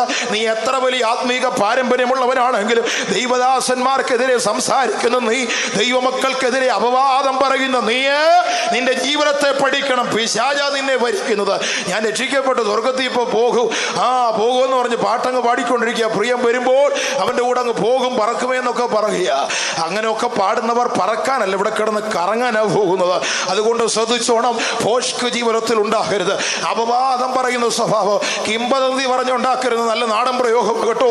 കിംവദന്തി പറഞ്ഞുണ്ടാക്കരുത്. മറ്റുള്ളവനെ കുറിച്ച് ഇല്ലാത്തത് പറയരുത്. പുതുദോഷം പറയരുത്. മറ്റൊരു നാടൻ പ്രയോഗം, ചുട്ട കോഴിയെ പറപ്പിക്കരുത്. ഇല്ലായ്മ പറഞ്ഞുണ്ടാക്കരുത്. നിന്നെ ഭരിക്കുന്നത് സാത്താനാ. ദൈവത്തിന് സ്തോത്രം. ഇനി അവന്റെ പ്രവർത്തികൾ മനുഷ്യ ജീവിതത്തിലേക്ക് കടന്നു വരുന്നു. 2-3 വിഷയങ്ങൾ പെട്ടെന്നൊന്ന് ഞാൻ പറയാം. ഒന്ന്, അലസത. ചിലരുടെ ജീവിതത്തെ കണ്ടിട്ടില്ല, എപ്പോഴും അലസന്മാരായിരിക്കും. ഇങ്ങനെ ഉറങ്ങി തൂങ്ങി കുത്തി വെറുതെ രാവിലെ നേരം വെളുത്ത് കഴിഞ്ഞാൽ വെറുതെ കുത്തി വീട്ടിൽ ഇരിക്കും. ഇന്ന് ജോലിക്ക് ഇന്ന് പോകേണ്ട ആവശ്യമൊന്നുമില്ല, വയ്യ ഒരു ചോർച്ചില് എന്നും പറഞ്ഞ് കയറി അലസതയോടെ ഇരിക്കുകയാണ്. ചില പിള്ളേരോട് ചോദിക്കും പഠിക്കാൻ പോകുന്നത്, ഇന്ന് ഒരു വയറുവേദന എന്താണെന്ന് പോലും അവൻ അറിഞ്ഞിട്ടില്ല. അലസത ഇതെവിടുന്നാ വരുന്നതെന്നറിയാമോ? ഇത് സാത്താന്റെ ഒരു സ്വഭാവമാണ്. ക്രമമില്ലാത്ത അലസത ജീവിതത്തിലുണ്ടോ? അലസത സാത്താന്റെ പ്രേരണയാണ്. അത് ജീവിതത്തിലുണ്ടെങ്കിൽ അറിഞ്ഞുകൊള്ളണം. മറ്റൊന്ന്, നിദ്രാരാഹിത്യം, ഉറക്കമില്ലായ്മ. ഇന്ന് ഞാൻ മുറിയിൽ പ്രാർത്ഥിച്ചുകൊണ്ടിരിക്കുമ്പോൾ ഒരു സഹോദരൻ എൻ്റെ അടുക്കൽ വന്ന് പറഞ്ഞു, ഉറക്കമില്ല, രാത്രിയിൽ ഉറങ്ങാൻ പറ്റുന്നില്ല, ഉറക്കത്തിന് തടസ്സം. ഞാൻ പ്രാർത്ഥിച്ച് അയച്ചു, ഉറങ്ങിക്കോളാൻ പറഞ്ഞു. ദൈവത്തിന് മഹത്വം ഉണ്ടാകട്ടെ. ഉറക്കമില്ലാത്ത അവസ്ഥ, നിദ്രാരാഹിത്യം, രാത്രിയിൽ കിടന്നാൽ ഉറക്കമില്ലാതെ കിടന്ന് കറങ്ങുന്ന അവസ്ഥയുണ്ടോ? ദൈവാത്മാവല്ല കേട്ടോ, സാത്താൻ നിന്നെ വട്ടം കറക്കിക്കൊണ്ടിരിക്കുകയാ. അത് മനസ്സിലാക്കി യേശുവിന്റെ രക്തത്തിൽ ആശ്രയിച്ച് വിടുതൽ പ്രാപിപ്പാനിടയായി തീരണം. അടുത്തത്, മനസ്സിൽ ക്രമമില്ലാത്ത അസ്വസ്ഥത. ചിലർക്ക് എപ്പോഴും അങ്ങ് മനസ്സിൽ അസ്വസ്ഥതയാ, സംശയരോഗം. അവൻ എന്നെ കൊല്ലാൻ വരികയാണോ, അവൻ എന്നെ ഞെക്കാൻ വരികയാണോ എന്നൊക്കെയുള്ള സംശയങ്ങൾ കയറി മനസ്സ് വ്യാകുലപ്പെടുന്ന അവസ്ഥ. എപ്പോഴും മനസ്സ് അസ്വസ്ഥപ്പെട്ട് കഴിയുകയാണോ? പിശാച് നിന്റെ ഉള്ളിൽ കുടികൊണ്ട് നിന്നെ നഷ്ടപ്പെടുത്തുകയാ. അടുത്തത്, ആത്മഹത്യാ പ്രവണത. ഇതൊരു സർവ്വസാധാരണമായ ഇടപാടായി മാറിയിരിക്കുക. ചിലരെ കണ്ടിട്ടില്ല, ചില ദൈവമക്കൾ പോലും പറയും ഇപ്പം ഞാൻ ചത്തുകളെന്നൊക്കെയാണ് പറയുന്നെങ്കിൽ ഓർത്തോണം. ചില ഭാര്യമാര്, ഭർത്താക്കന്മാര്, കയ്യൂക്കുള്ള ആളുകളൊക്കെ ആണെങ്കിൽ, ചില തഴമ്പൊക്കെയുള്ള അച്ചായന്മാരാണെങ്കിൽ ഭാര്യ പറയും ഇപ്പം ഞാൻ ചത്തുകളെന്നൊക്കെ പറയുന്ന അമ്മച്ചിമാരൊക്കെ ഉണ്ട്. ഓർത്തോണം, ദൈവാത്മാവല്ല പിശാചാ പറയുന്നത്. അത്രയും അങ്ങോട്ട് അനുസരിക്കാത്ത ഭാര്യമാരെ വരച്ച വരയിലൊക്കെ ചിലർ നടത്താൻ നോക്കുമ്പോൾ അവർ വരയ്ക്കുന്ന വരയ്ക്കളൊന്നും പോകാതെ വരുമ്പോൾ പറയും ഞാൻ പോയി ചത്തുകളയുമോ കേട്ടോണേ എന്നൊക്കെ പറഞ്ഞ് പറയുന്ന ആളുകളുണ്ട്. ഓർത്തോണം, ആത്മഹത്യാ പ്രവണത അത് സാത്താന്റെ ഒരു തന്ത്രമാ. അത് മനസ്സിലാക്കി വേണം ജീവിക്കുക. ഇനിയും ദൈവമക്കളുടെ ഇടയിൽ കാണപ്പെടുന്ന മറ്റൊരു അനുഭവം, ദൂർത്തടി. പണം ദൂർത്തടിക്കുക, അധ്വാനിച്ചുണ്ടാക്കിയ പണം ദൂർത്തടിക്കുക. ആഡംബരത്തിന്റെ പിന്നാലെ പോകുന്ന ആളുകൾ, ദൈവത്തിന് സ്തോത്രം. ദൂർത്തടിക്കുന്ന സ്വഭാവം ശ്രദ്ധിക്കണേ, അത് പിശാചിന്റെ പ്രേരണയാ. ചിലർക്കാണെങ്കിൽ ദൈവത്തിന് സ്തോത്രം, ഇന്ന് ലോകത്തിൽ ഒത്തിരി കോംപ്ലക്സുകളുണ്ട്. ഇന്നത്തെ ആധുനിക സമൂഹത്തെ പിടിച്ച് വട്ടം കറക്കുന്ന ഒരു കോംപ്ലക്സ് ആണ് ഷോപ്പിംഗ് കോംപ്ലക്സ്. ദൈവത്തിന് സ്തോത്രം.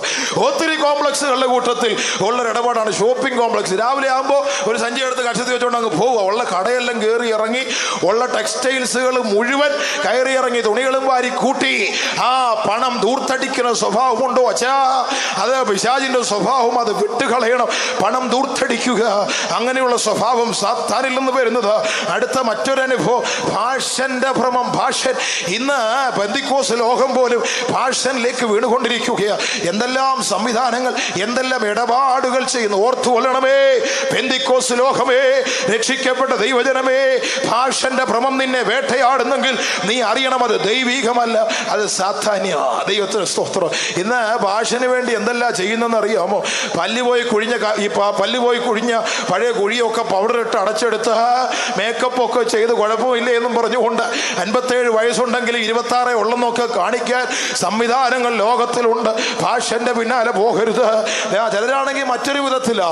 ഒരിക്കലേ ഒരു സഹോദരൻ അടുത്തുള്ള വീട്ടിലേക്ക് ഫോൺ ചെയ്തപ്പോൾ അവിടുത്തെ കൊച്ചു പെൺകുട്ടിയാ ഫോൺ എടുത്തത്. അദ്ദേഹം ചോദിച്ചു, വേർ ഈസ് യുവർ മമ്മി? അവൾ വിളിച്ചു പറഞ്ഞു, മൈ മമ്മി ഈസ് ഡൈയിങ്. അയാൾ ഞെട്ടിപ്പോയി. അടുത്തുള്ള ധന്വന്തരിയുടെ ആംബുലൻസും വിളിച്ചുകൊണ്ട് അയാൾ ഓടി വന്നു. അമ്മ മരിക്കാൻ തുടങ്ങിയല്ലേ. അടുത്ത് ചെന്നപ്പോഴാണ് സംഭവം പിടി കെട്ടിയത്. കരിയോയിൽ മുക്കി തലയിലടിക്കുക. Die, my mummy is dying. ദൈവത്തിന് സ്തോത്രം. 25 വയസ്സ്, തലമുടി നാര് വെള്ളിക്കമ്പി പോലെ വെളുത്തു. പക്ഷെ പിറ്റേ ദിവസം പുറത്തു വന്നപ്പോൾ കറുത്തിരിക്കുന്നു. ഡൈ ചെയ്യുന്ന ആളുകൾ തലമുടിയൊക്കെ കറപ്പിച്ച് അതിന്റെ പിന്നാലെ പോകുന്ന ബന്ധുക്കോസുകാരുണ്ടെങ്കിൽ ചെയ്തതൊക്കെ പോട്ടെ, ഇന്ന് നിർത്തിയേക്കണം, അവസാനിപ്പിച്ചേക്കണം പരിപാടി. ഭാഷന്റെ പിന്നാലെ പോകുന്ന, ഭാഷൻ ഭ്രമം നടത്തുന്ന ആളുകൾ ഒക്കെ ഉണ്ടെങ്കിൽ ശ്രദ്ധിക്കണം. ഞാനൊരിക്കല് ഒരു സഭയിലായിരിക്കുമ്പോൾ ഇതിനെക്കുറിച്ച് ഒരു അല്പം കഠിനമായിട്ട് അങ്ങ് പറഞ്ഞു. എവിടോ ആരോ ഒരാൾ ചെറിയൊരു മേക്കപ്പ് ഒക്കെ നടന്നും തോന്നി. ആത്മാവിൽ പറഞ്ഞാൽ ശക്തമായിട്ട് അങ്ങ് പറഞ്ഞു. 2-3 ആഴ്ച കഴിഞ്ഞപ്പോൾ പ്രായമുള്ള അച്ചായന്മാരൊക്കെ ഇരട്ടി വയസ്സായിട്ട് മാറി. എൻ്റെ നെഞ്ചത്ത് ഞാൻ കൈയെടുത്ത് വെച്ച് കടന്ന കൈയായി പോയല്ലോ. നല്ല മാന്യരായ ആളുകളൊക്കെയാ പടുപടേന്നങ്ങ് വെളുത്തു വരികയാ. ശ്രദ്ധിച്ചോണെ, അവർ ദൈവഭയമുള്ളവരായതുകൊണ്ട് ഞാനും രക്ഷപ്പെട്ടു. ദൈവത്തിന് മഹത്വം ഉണ്ടാകട്ടെ. ഇന്ന് പലരും കറപ്പിച്ചും വെളുപ്പിച്ചും ഒക്കെ നടക്കുകയാ. ഭാഷന്റെ പിന്നാലെ ഓടുന്ന ലോകമുണ്ടെങ്കിൽ ഓർത്തു കൊള്ളണം, അത് സാത്താന്റെ പ്രേരണയാ. ഇങ്ങനെ പറഞ്ഞു പോയാൽ ഒരുപാട് കാര്യങ്ങൾ, അവന്റെ പ്രവർത്തികളെ അഴിപ്പാ. ഇന്ന് രാത്രിയിൽ ഈ പറഞ്ഞ ഏതെങ്കിലും വിഷയങ്ങൾ നിങ്ങളുടെ മനസ്സിൽ കുടികൊള്ളുന്നെങ്കിൽ, ജീവിതത്തിന്റെ ഒരു പാർട്ടാണെങ്കിൽ, ഇന്ന് രാത്രിയിൽ അവനെ വിളിച്ചു പറ, യേശുവേ ആ പ്രവൃത്തി എന്നിൽ നിന്ന് അഴിച്ചു കളയണമേ എന്ന് നമുക്ക് വിളിച്ചു പറയാ. ആരാണ് സ്വാതന്ത്ര്യം തരേണ്ടത്? യോഹന്നാന്റെ സുവിശേഷം 8:36 അവിടെ തിരുവെഴുത്ത് ഇങ്ങനെ പറയുന്നു, പുത്രൻ സ്വാതന്ത്ര്യം വരുത്തിയാൽ നിങ്ങൾ സാക്ഷാൽ സ്വതന്ത്രർ. വായിച്ചാട്ടെ. പുത്രൻ നിങ്ങൾക്ക് സ്വാതന്ത്ര്യം വരുത്തിയാൽ നിങ്ങൾ സാക്ഷാൽ സ്വതന്ത്രരാകും. പുത്രൻ നിങ്ങൾക്ക് സ്വാതന്ത്ര്യം വരുത്തിയാൽ നിങ്ങൾ സാക്ഷാൽ സ്വതന്ത്ര. യേശുവാണ് സ്വാതന്ത്ര്യം തരേണ്ടത്. ഈ സ്വാതന്ത്ര്യം നമുക്ക് പ്രദാനം ചെയ്യേണ്ടത് നമ്മുടെ യേശുവാ. ഇതെങ്ങനെ നമുക്ക് പ്രാപിപ്പാൻ സാധിക്കും? ഏത് നിലയിൽ പ്രാപിക്കുക? അതിനുള്ള വഴികളോടെ ദൈവത്തിന്റെ വചനത്തിൽ നമുക്ക് കാണുവാൻ സാധിക്കും. യോഹന്നാന്റെ സുവിശേഷം 8:32 അവിടെ തിരുവെഴുത്ത് ഇങ്ങനെ പറയുന്നു, സത്യം അറിയുകയും സത്യം നിങ്ങളെ സ്വതന്ത്രർ ആക്കുകയും ചെയ്യും. സത്യം അറിയണം, എന്നാലേ സ്വതന്ത്രരാകാൻ കഴിയൂ. എങ്ങാണ്ട് ആരോ എന്തൊക്കെയോ പറയുന്ന കേട്ടിട്ട് പോകാതെ സത്യം അറിഞ്ഞാൽ മാത്രമേ നിങ്ങൾക്ക് സ്വാതന്ത്ര്യം പ്രാപിപ്പാൻ കഴിയൂ. അങ്ങനെയാണെങ്കിൽ എന്താണ് സത്യം? ഈ ലോകത്തിൽ സത്യമെന്ന് പറയുന്നത് എവിടെ ഉണ്ട്? എവിടെ കിട്ടും? ഭരണകൂടങ്ങളെ നോക്കൂ, അവിടെ സത്യമുണ്ടോ? ഇല്ല. ജുഡീഷ്യറികളെ നോക്കിയാട്ടെ, അവിടേക്ക് നിങ്ങൾ നോക്കൂ. ജഡ്ജിയിരിക്കുന്ന ചേംബറിന് മുകളിൽ എഴുതിയിട്ടുണ്ട്, സത്യമേവ ജയതേ എന്ന് പറഞ്ഞാൽ സത്യം മാത്രമേ ജയിക്കൂ. അവിടെ ഉണ്ടോ? ഇന്നത്തെ പ്രത്യേക സാഹചര്യം ഒന്ന് എടുത്തു പഠിക്ക്. അവിടെ ഒട്ടുമില്ലാത്ത അവസ്ഥയിലേക്ക് വിസ്താര ഭയത്താൽ അടുത്ത ഭാഗത്തേക്ക് ഞാൻ പോവുകയാണ്. ഇന്ന് ലോകത്തിൽ നോക്കിയാൽ സത്യം പൊടിയോളം കണ്ടുകിട്ടുവാനില്ലാത്ത അവസ്ഥ കെടുക്കുമ്പോ ദൈവത്തിന്റെ വചനം പറയുന്നു, സത്യം അറിഞ്ഞാൽ സ്വാതന്ത്ര്യമുണ്ട്. അപ്പോൾ ചോദിക്കുക, എന്താണ് സത്യം? യോഹന്നാൻ 14:6 യേശു തമ്പുരാൻ ഇപ്രകാരം തിരുവായി മൊഴിഞ്ഞ് വിളിച്ചു പറഞ്ഞു, I am the way, truth and the life. വായിച്ചോട്ടെ 14:6. ഞാൻ തന്നെ വഴിയും സത്യവും ജീവനുമാകുന്നു. ഞാൻ മുഖാന്തരമല്ലാതെ ആരും പിതാവിന്റെ അടുക്കൽ എത്തുന്നില്ല. ഞാൻ മുഖാന്തരമല്ലാതെ പിതാവിന്റെ അടുക്കൽ എത്തുവാൻ ആർക്കും കഴിയുകയില്ല. ഞാനാണ് സത്യം. യേശു തമ്പുരാൻ നെഞ്ചു വിരിച്ച് വിളിച്ചു പറഞ്ഞില്ലേ, ഞാനാണ് സത്യം. ഈ ലോകത്തിൽ ആർക്ക് പറയാൻ പറ്റിയിട്ടുണ്ട് സത്യമെന്നാ? ഇല്ല, ആർക്കും പറയാൻ കഴിഞ്ഞിട്ടില്ല. അപ്പോൾ വിടുതൽ വേണമെങ്കിൽ, സ്വാതന്ത്ര്യം വേണമെങ്കിൽ സത്യത്തെ അറിയണം. ബന്ധിക്കപ്പെട്ട സ്നേഹിത, പാപത്തിന്റെ ബന്ധനത്തിൽ, ലോകത്തിന്റെ ബന്ധനത്തിൽ, രോഗത്തിന്റെ ബന്ധനത്തിൽ, പിശാചിന്റെ ബന്ധനത്തിൽ ഇരിക്കുന്ന നിനക്ക് വിടുതൽ വേണമോ? ഇന്ന് രാത്രിയിൽ യേശു എന്ന സത്യം സത്യം, നീ അറിഞ്ഞ ഇവിടം വിട്ടു പോകാവൂ. അവൻ വിളിച്ചു പറയുക, ഞാനാണ് സത്യം, ഞാനാണ് സത്യം. ദൈവത്തിന് സ്തോത്രം. ശസ്ത്രക്രിയയ്ക്ക് മുമ്പ് അനസ്തേഷ്യ കൊടുക്കുമ്പോൾ അതിന്റെ പ്രാരംഭ സമയത്ത് ആദ്യകാലങ്ങളിൽ ക്ലോറോഫോം എന്ന് പറയുന്ന ഒരു രാസവസ്തു ഉപയോഗിച്ചായിരുന്നു മനുഷ്യനെ മയക്കിയിരുന്നത്. ദൈവത്തിന് സ്തോത്രം. ഇത് കണ്ടുപിടിച്ച ഒരു ശാസ്ത്രജ്ഞനുണ്ട്, ജെയിംസ് വൈ സിംസൺ എന്നാണ് അദ്ദേഹത്തിന്റെ പേര്. അദ്ദേഹം ഈ മരുന്നൊക്കെ കണ്ടുപിടിച്ച് ശാസ്ത്രലോകത്തിന് വിസ്മരിക്കുവാൻ കഴിയാത്ത നേട്ടങ്ങൾ കണ്ടുപിടിച്ച് താൻ കൊടുത്തു.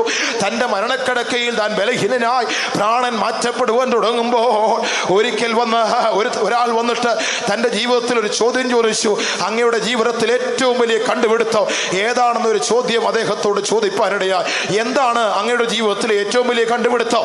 ഇദ്ദേഹം ഇത് ക്ലോറോഫോം കണ്ടുപിടിച്ചത് എന്ന് പറയുമെന്നാണ് വിചാരിച്ചത്. പക്ഷേ ജെയിംസ് വൈ സിംസൺ പറഞ്ഞു, എൻ്റെ ജീവിതത്തിലെ ഏറ്റവും വലിയ കണ്ടുപിടുത്തം ഒന്ന്, ഞാനൊരു പാപിയാണെന്ന് ഞാൻ കണ്ടുപിടിച്ചു. അതാണ് എൻ്റെ ജീവിതത്തിലെ കണ്ടുപിടുത്തങ്ങൾ. ഒന്നാമത്തേത്, ഞാനൊരു പാപിയാണ്, ഐ ആം എ സിന്നർ, ഞാനൊരു പാപിയാണെന്ന് ഞാൻ കണ്ടുപിടിച്ചു. ഇനി അടുത്ത ഏറ്റവും വലിയ കണ്ടുപിടുത്തം, ഞാൻ പാപിയാ, എൻ്റെ പാപത്തെ പരിഹരിപ്പാ യേശു പാപപരിഹാര മാർഗമാണെന്ന് ഞാൻ കണ്ടുപിടിച്ചു. അതാണ് എൻ്റെ കണ്ടുപിടുത്തം. ഈ ദേശനിവാസികളോട് ഞങ്ങൾക്ക് പറയാനുള്ളത്, യേശു പാപങ്ങൾക്ക് പരിഹാരം നൽകുന്നവരും നീ പാപിയുമാണെന്ന് കണ്ടുപിടിച്ച നിന്റെ ജീവിതം ധന്യമാകുന്ന രാത്രിയാണിന്ന്. ദൈവത്തിന് സ്തോത്രം. സത്യമാകുന്ന ക്രിസ്തുവിനെ നീ അറിഞ്ഞാട്ടെ, അവൻ നിന്നെ സ്വതന്ത്രനാക്കും. അടുത്തത് യോഹന്നാൻ 17:17. അവിടെ യേശുവിന്റെ ഒരു പ്രാർത്ഥനയാ. യേശു ഇപ്രകാരം പറയുന്നു, സത്യത്താൽ അവരെ സൂക്ഷിക്കണം. അടുത്തത്, നിന്റെ വചനം സത്യമല്ലോ. ദൈവത്തിന്റെ വചനം സത്യമാ സ്നേഹിത. അതുകൊണ്ട് വചനം സത്യമാണെങ്കിൽ ഈ വചനത്തെ നാം അനുസരിക്കണം. വചനം പറയുന്നത് നാം ഉൾക്കൊള്ളണം. വചനം പറയുന്നത് ഏറ്റുകൊള്ളണം. വചനം നമ്മോട് അനുശാസിക്കുന്നത് നാം ചെയ്തേ മതിയാകൂ. അടുത്തത് യോഹന്നാൻ 14:16. അവിടെ ഇപ്രകാരം നാം വായിക്കുന്നു, സത്യത്തിന്റെ ആത്മാവെന്ന കാര്യസ്ഥൻ വരുമ്പോൾ അവൻ നിങ്ങളെ സകല സത്യത്തിലും വഴി നടത്തും. ആ വാക്യം ഒന്ന് വായിച്ചാട്ടെ. അവൻ സത്യത്തിന്റെ ആത്മാവ് എന്ന മറ്റൊരു കാര്യസ്ഥനെ എന്നേക്കും നിങ്ങളോട് കൂടെ ഇരിക്കേണ്ടതിന് നിങ്ങൾക്ക് തരും. എന്നേക്കും നിങ്ങളോട് കൂടെ. സത്യത്തിന്റെ ആത്മാവെന്നൊരു കാര്യസ്ഥൻ, കംഫോർട്ടർ, അവൻ നിങ്ങളോട് കൂടെ ഇരിക്കും. അവൻ സത്യത്തിന്റെ ആത്മാവാ. ആ ആത്മാവിൽ ഒരിക്കലും ഭോഷ്കില്ല, അതിലൊരിക്കലും വ്യാജമില്ല. അതുകൊണ്ട് ദൈവത്തിന്റെ വചനം നീ കേട്ട് മനസ്സിലാക്കണം. ഒന്ന്, സത്യമാകുന്ന ക്രിസ്തുവിനെ രക്ഷകനെ ഏറ്റുകൊള്ളണം. അടുത്തത്, ദൈവവചനം സത്യമാ. ദൈവവചനത്തിലെ കൽപ്പനകൾ അനുസരിക്കണം. അതിലൊന്നാണ് വിശ്വാസ സ്നാനം. അത് ഏറ്റുകൊള്ളണമേ. അത് പെന്തിക്കോസ്ത് ഉപദേശമല്ലേ, അത് ബൈബിൾ പറയുന്നതാണ്. അത് ഏറ്റുകൊള്ളുവാനിടയായി തീരണം. അടുത്തത്, വാഗ്ദത്തമാകുന്ന പരിശുദ്ധാത്മാവ്. അത് സത്യത്തിന്റെ ആത്മാവാ. ഇത് നാം പ്രാപിക്കണം. നിന്റെ ജീവിതത്തിൽ സ്വാതന്ത്ര്യത്തിനുള്ള വഴിയായി പറഞ്ഞു തരുന്നത്, ബദ്ധന്മാർക്ക് വിടുതൽ കൊടുപ്പാൻ യേശു ലോകത്തിലേക്ക് ഇറങ്ങി. നാം നമ്മുടെ കുറിവാക്യത്തിന്റെ അവസാന ഭാഗത്തേക്ക് പോകുമ്പോൾ ദൈവവചനം ഇപ്രകാരം പറയുന്നു, അന്ധകാരത്തിൽ ഇരിക്കുന്നവരോട് വെളിയിൽ വരുവീൻ എന്നും പറവാനും ഞാൻ നിന്നെ കാത്തു. അന്ധകാരത്തിൽ ഇരിക്കുന്നവർ ആരാണ്? ഈ അന്ധകാരത്തിൽ ഇരിക്കുന്നത് പ്രവാചകനായ യെശയ്യാവ് ഇപ്രകാരം പറഞ്ഞു, 60-ാം അധ്യായം 2-ാം വാക്യം, അന്ധകാരം ഭൂമിയെയും കൂരിരുട്ട ജാതികളെയും മൂടുന്നു, നിന്റെ മേലോ യഹോവയുടെ തേജസ്സ് ഉദിക്കും. ദൈവത്തിന് സ്തോത്രം. ഈ ഭൂമി മുഴുവൻ അന്ധകാര ജടിലമായി തീർന്നുകൊണ്ടിരിക്കുന്നു. ഭൂമി അന്ധകാരത്തിൻ കീഴിലായിരുന്നപ്പോൾ ലോകത്തെ പ്രകാശിപ്പിക്കുവാൻ സത്യവെളിച്ചമായി ക്രിസ്തു ലോകത്തിൽ ഇറങ്ങി വന്നു. അന്ധകാരം ഭൂമിയെ മൂടിക്കൊണ്ടിരിക്കുന്നു. അടുത്തത് സദൃശ്യവാക്യങ്ങൾ 4:19. അവിടെ നാം ഇങ്ങനെ വായിക്കുന്നു, ദുഷ്ടന്മാരുടെ വഴിയൊക്കെയും അന്ധകാരം പോലെയാകുന്നു. ദുഷ്ടന്മാരുടെ വഴി അന്ധകാരമാകുന്നു. ഇന്ന് രാത്രിയിൽ ദുഷ്ടത നിറഞ്ഞ ജീവിതത്തോടുകൂടെ നിന്റെ മനസ്സിൽ ദൈവമില്ലാതെ, ദൈവപ്രമാണമില്ലാതെ, ദൈവ വ്യവസ്ഥയില്ലാതെ വചനത്തെ കോട്ടിക്കളഞ്ഞുള്ള ജീവിതമാണോ? അവരുടെ വഴി അന്ധകാരം പോലെ ഇരിക്കുന്നു. അടുത്തത് സങ്കീർത്തനം 74:20. അവിടെ ഇപ്രകാരം വായിക്കുന്നു, ഭൂമിയിലെ അന്ധകാര സ്ഥലങ്ങൾ സാഹസങ്ങൾ കൊണ്ട് നിറഞ്ഞിരിക്കുന്നു. വായിച്ചാട്ടെ വാക്യം ഒന്ന്. ഭൂമിയിലെ അന്ധകാര സ്ഥലങ്ങൾ സാഹസ നിവാസങ്ങൾ കൊണ്ട് നിറഞ്ഞിരിക്കുകയാ. ഭൂമിയിലെ അന്ധകാര സ്ഥലങ്ങൾ സാഹസ നിവാസങ്ങൾ കൊണ്ട് നിറഞ്ഞിരിക്കുന്നു. ഭൂമിയിലെ അന്ധകാരം എന്താണെന്ന് ചോദിച്ചാൽ അതിൽ മനുഷ്യന്റെ സാഹസികത വർദ്ധിക്കുകയാ. ഇന്ന് സാഹസം നിറഞ്ഞ മനുഷ്യരെ ലോകത്തിൽ നമുക്ക് കാണുവാൻ കഴിയും. എവിടേക്ക് നാം കണ്ടുപറിച്ചാലും നോക്കിയാലും സാഹസം നിറഞ്ഞ മനുഷ്യൻ. അതിൻ്റെ വ്യക്തമായ ഒരനുഭവം ഞാൻ പറയാം. ഇന്നത്തെ കാലത്ത് സാധാരണക്കാർക്ക് ജീവിക്കാൻ വയ്യ. സമൂഹത്തിൽ നാം ഇറങ്ങിയിട്ട് ആരോടെങ്കിലും എന്തെങ്കിലും ഒരു വാക്കിൽ തെറ്റിക്കഴിഞ്ഞാൽ ഇന്ന് മനുഷ്യന് ഭയമാ. കാരണം എന്തെന്നറിയാമോ? കൊട്ടേഷൻ സംഘങ്ങൾ വിലസിക്കൊണ്ടിരിക്കുകയാണ്. മാഫിയ സംഘങ്ങൾ, മദ്യമാഫിയ, മണൽ മാഫിയ, മണ്ണ് മാഫിയ എന്ന് വേണ്ട സർവ്വതരത്തിലും മാഫിയ സംഘടനകൾ കേരളത്തിൽ പിടിമുറുക്കി കഴിഞ്ഞു. നല്ല മലയാളം, കൊട്ടേഷൻ സംഘങ്ങൾ. ദൈവത്തിന് സ്തോത്രം. 5000 രൂപ കൊടുത്താൽ ഒരു കൈ വെട്ടും, 10000 രൂപ കൊടുത്താൽ 2 കൈ വെട്ടും, 10000 രൂപ എക്സ്ട്രാ കൊടുത്താൽ 2 കാലൂടെ വെട്ടിത്തരും, 50000 രൂപ കൊടുത്താൽ കഴുത്ത് വെട്ടു. അങ്ങനെയൊക്കെ സാഹസം നിറഞ്ഞ് ജീവിക്കുന്ന കൊട്ടേഷൻ സംഘങ്ങൾ ഈ ദേശത്തെങ്ങാനും ഉണ്ടെങ്കിൽ ചെവി തുറന്ന് കേട്ടോ. തമ്പുരാൻ നിന്നെ അന്ധകാര സ്ഥലത്തിലാക്കിയിരിക്കുന്നത്. നീ ഇത് ചെയ്തു കൂട്ടുന്നത് നിന്റെ പ്രേരണ കൊണ്ടല്ല. നിന്നെ അന്ധകാരത്തിന്റെ അധിപതിയായ പിശാച് അതിനുള്ളിൽ നിന്നെ വലിച്ചു മൂടിയിട്ടുകൊണ്ട് നിന്നെ ആ പാപപ്രവർത്തി ചെയ്യിച്ചുകൊണ്ടിരിക്കുകയാണ്. സാഹസത്തിൽ ജീവിക്കുന്ന മനുഷ്യൻ. ഇനി എസെക്കിയേൽ പ്രവചനം 7:10 അവിടേക്ക് നാം വരുമ്പോൾ മനുഷ്യന്റെ സാഹസികതയുടെ വളർച്ച അവിടെ വിളിച്ചു പറയുന്നു. വായിച്ചട്ടെ, എസെക്കിയേൽ 7:10. ഇതാ നാൾ, ഇതാ അത് വരുന്നു. ഇതാ നാൾ, ഇതാ അത് വരുന്നു. അടുത്തത്, നിന്റെ ആപത്ത് പുറപ്പെട്ടിരിക്കുന്നു. നിന്റെ ആപത്ത് പുറപ്പെട്ടിരിക്കുന്നു. അടുത്തത്, വടി പൂത്ത് അഹങ്കാരം തളിർത്തിരിക്കുന്നു. അടുത്തത്, സാഹസം ദുഷ്ടതയുടെ വടിയായി വളർന്നിരിക്കുന്നു. അടുത്തത്, അവരിലോ അവരുടെ കോലാഹലത്തിലോ അവരുടെ സമ്പത്തിലോ ഒന്നും ശേഷിക്കുകയില്ല. സാഹസം ദുഷ്ടതയുടെ വടി. ഇന്ന് ലോകത്തിൽ മനുഷ്യൻ കൊട്ടേഷൻ സംഘങ്ങൾ ഉണ്ടാക്കി മറ്റുള്ളവരെ കൊത്തിമലർത്തുന്ന, തല്ലിയൊടിക്കുന്ന. സ്നേഹിത, നീ അറിഞ്ഞുകൊള്ളൂ, ദൈവം നിന്നെ ആക്കിയിരിക്കുന്നത് അന്ധകാര സ്ഥലത്താകുന്നു. ഭൂമിയിലെ അന്ധകാര സ്ഥലങ്ങൾ സാഹസ നിവാസങ്ങൾ കൊണ്ട് നിറഞ്ഞിരിക്കുന്നു. വടി പൂത്ത അഹങ്കാരം തളിർക്കുന്നു. മനുഷ്യന്റെ സാഹസം ഇന്ന് ദുഷ്ടതയുടെ വടിയായി വളർന്നു വരുന്നു. ദുഷ്ടന്മാരും മായാവികളും വളർന്നു പെരുകി വരുന്നു. ഇന്ന് രാത്രിയിൽ എന്റെ ശബ്ദം കേൾക്കുമ്പോൾ ആരെങ്കിലും ഉണ്ടെങ്കിൽ അറിഞ്ഞുകൊള്ളണമേ, നിന്റെ ജീവിതത്തിന്റെ അവസ്ഥ പരിതാപകരമാ. നീ അന്ധകാരത്തിന് കീഴിലായിരിക്കുന്നു. അവരോട് പറയുക, വെളിയിൽ വരുവീ. ഇന്ന് രാത്രിയിൽ നിന്നെ വിടുവിക്കുവാൻ, സ്വതന്ത്രനാക്കുവാൻ കഴിവുള്ള ദൈവപുത്രൻ ഇന്ന് രാത്രിയിൽ ഇവിടെ ഉണ്ട്. അവൻ നിന്നെ വിടുവിക്കൂ. അടുത്തതിനി ആരാണ് അന്ധകാരത്തിന് കീഴിലായിരിക്കുന്നത്? സഫന്യാവിന്റെ പുസ്തകം 1:14-15 വാക്യങ്ങൾ വായിച്ച യഹോവയുടെ ക്രോധത്തിന്റെ ദിനത്തെ കുറിച്ച് പറയുന്നു. യഹോവയുടെ മഹാദിവസം വരുന്നു. അത് അന്ധകാരം നിറഞ്ഞ ദിവസം, കൂരിട്ട് നിറഞ്ഞ ദിവസം, മേഘങ്ങൾ കൊണ്ട് മൂടിയ ദിവസം എന്ന് പറയും. ദൈവ ന്യായവിധി ഭൂതലത്തിലേക്ക് ഇറങ്ങി വരുവാൻ പോകുമ്പോൾ ആ ന്യായവിധിയുടെ ദിനങ്ങളെ കുറിച്ച് പറയുന്നു. അത് അന്ധകാരത്തിന് കീഴിലാണ്.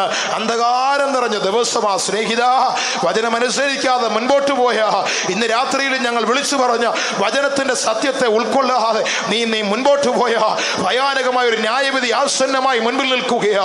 അതിന്റെ കീഴിലാണ് നീ ഇരിക്കുന്നതെങ്കിൽ നിന്റെ ജീവിതം അന്ധകാരത്തിന് കീഴിലാണെന്ന് മനസ്സിലാക്കണം. ഒരു ന്യായവിധി ഉണ്ട് എന്ന് ദൈവമക്കൾ അറിയണം, ലോകം അറിയണം. ഇയ്യോബിന്റെ പുസ്തകം 19:29 വാക്യം വായിക്കുമ്പോൾ തിരുവെഴുത്തി പ്രകാരം പറയുന്നു, ഒരു ന്യായവിധി ഉണ്ട് എന്നറിഞ്ഞുകൊള്ളുവീൻ. അങ്ങനെയാകുന്നു ബൈബിൾ പറയുന്നത്. വായിച്ചോട്ടെ 29 വാക്യം. വാളിനെ പേടിപ്പീൻ, ക്രോധം വാളിന്റെ ശിക്ഷയ്ക്ക് ഹേതു.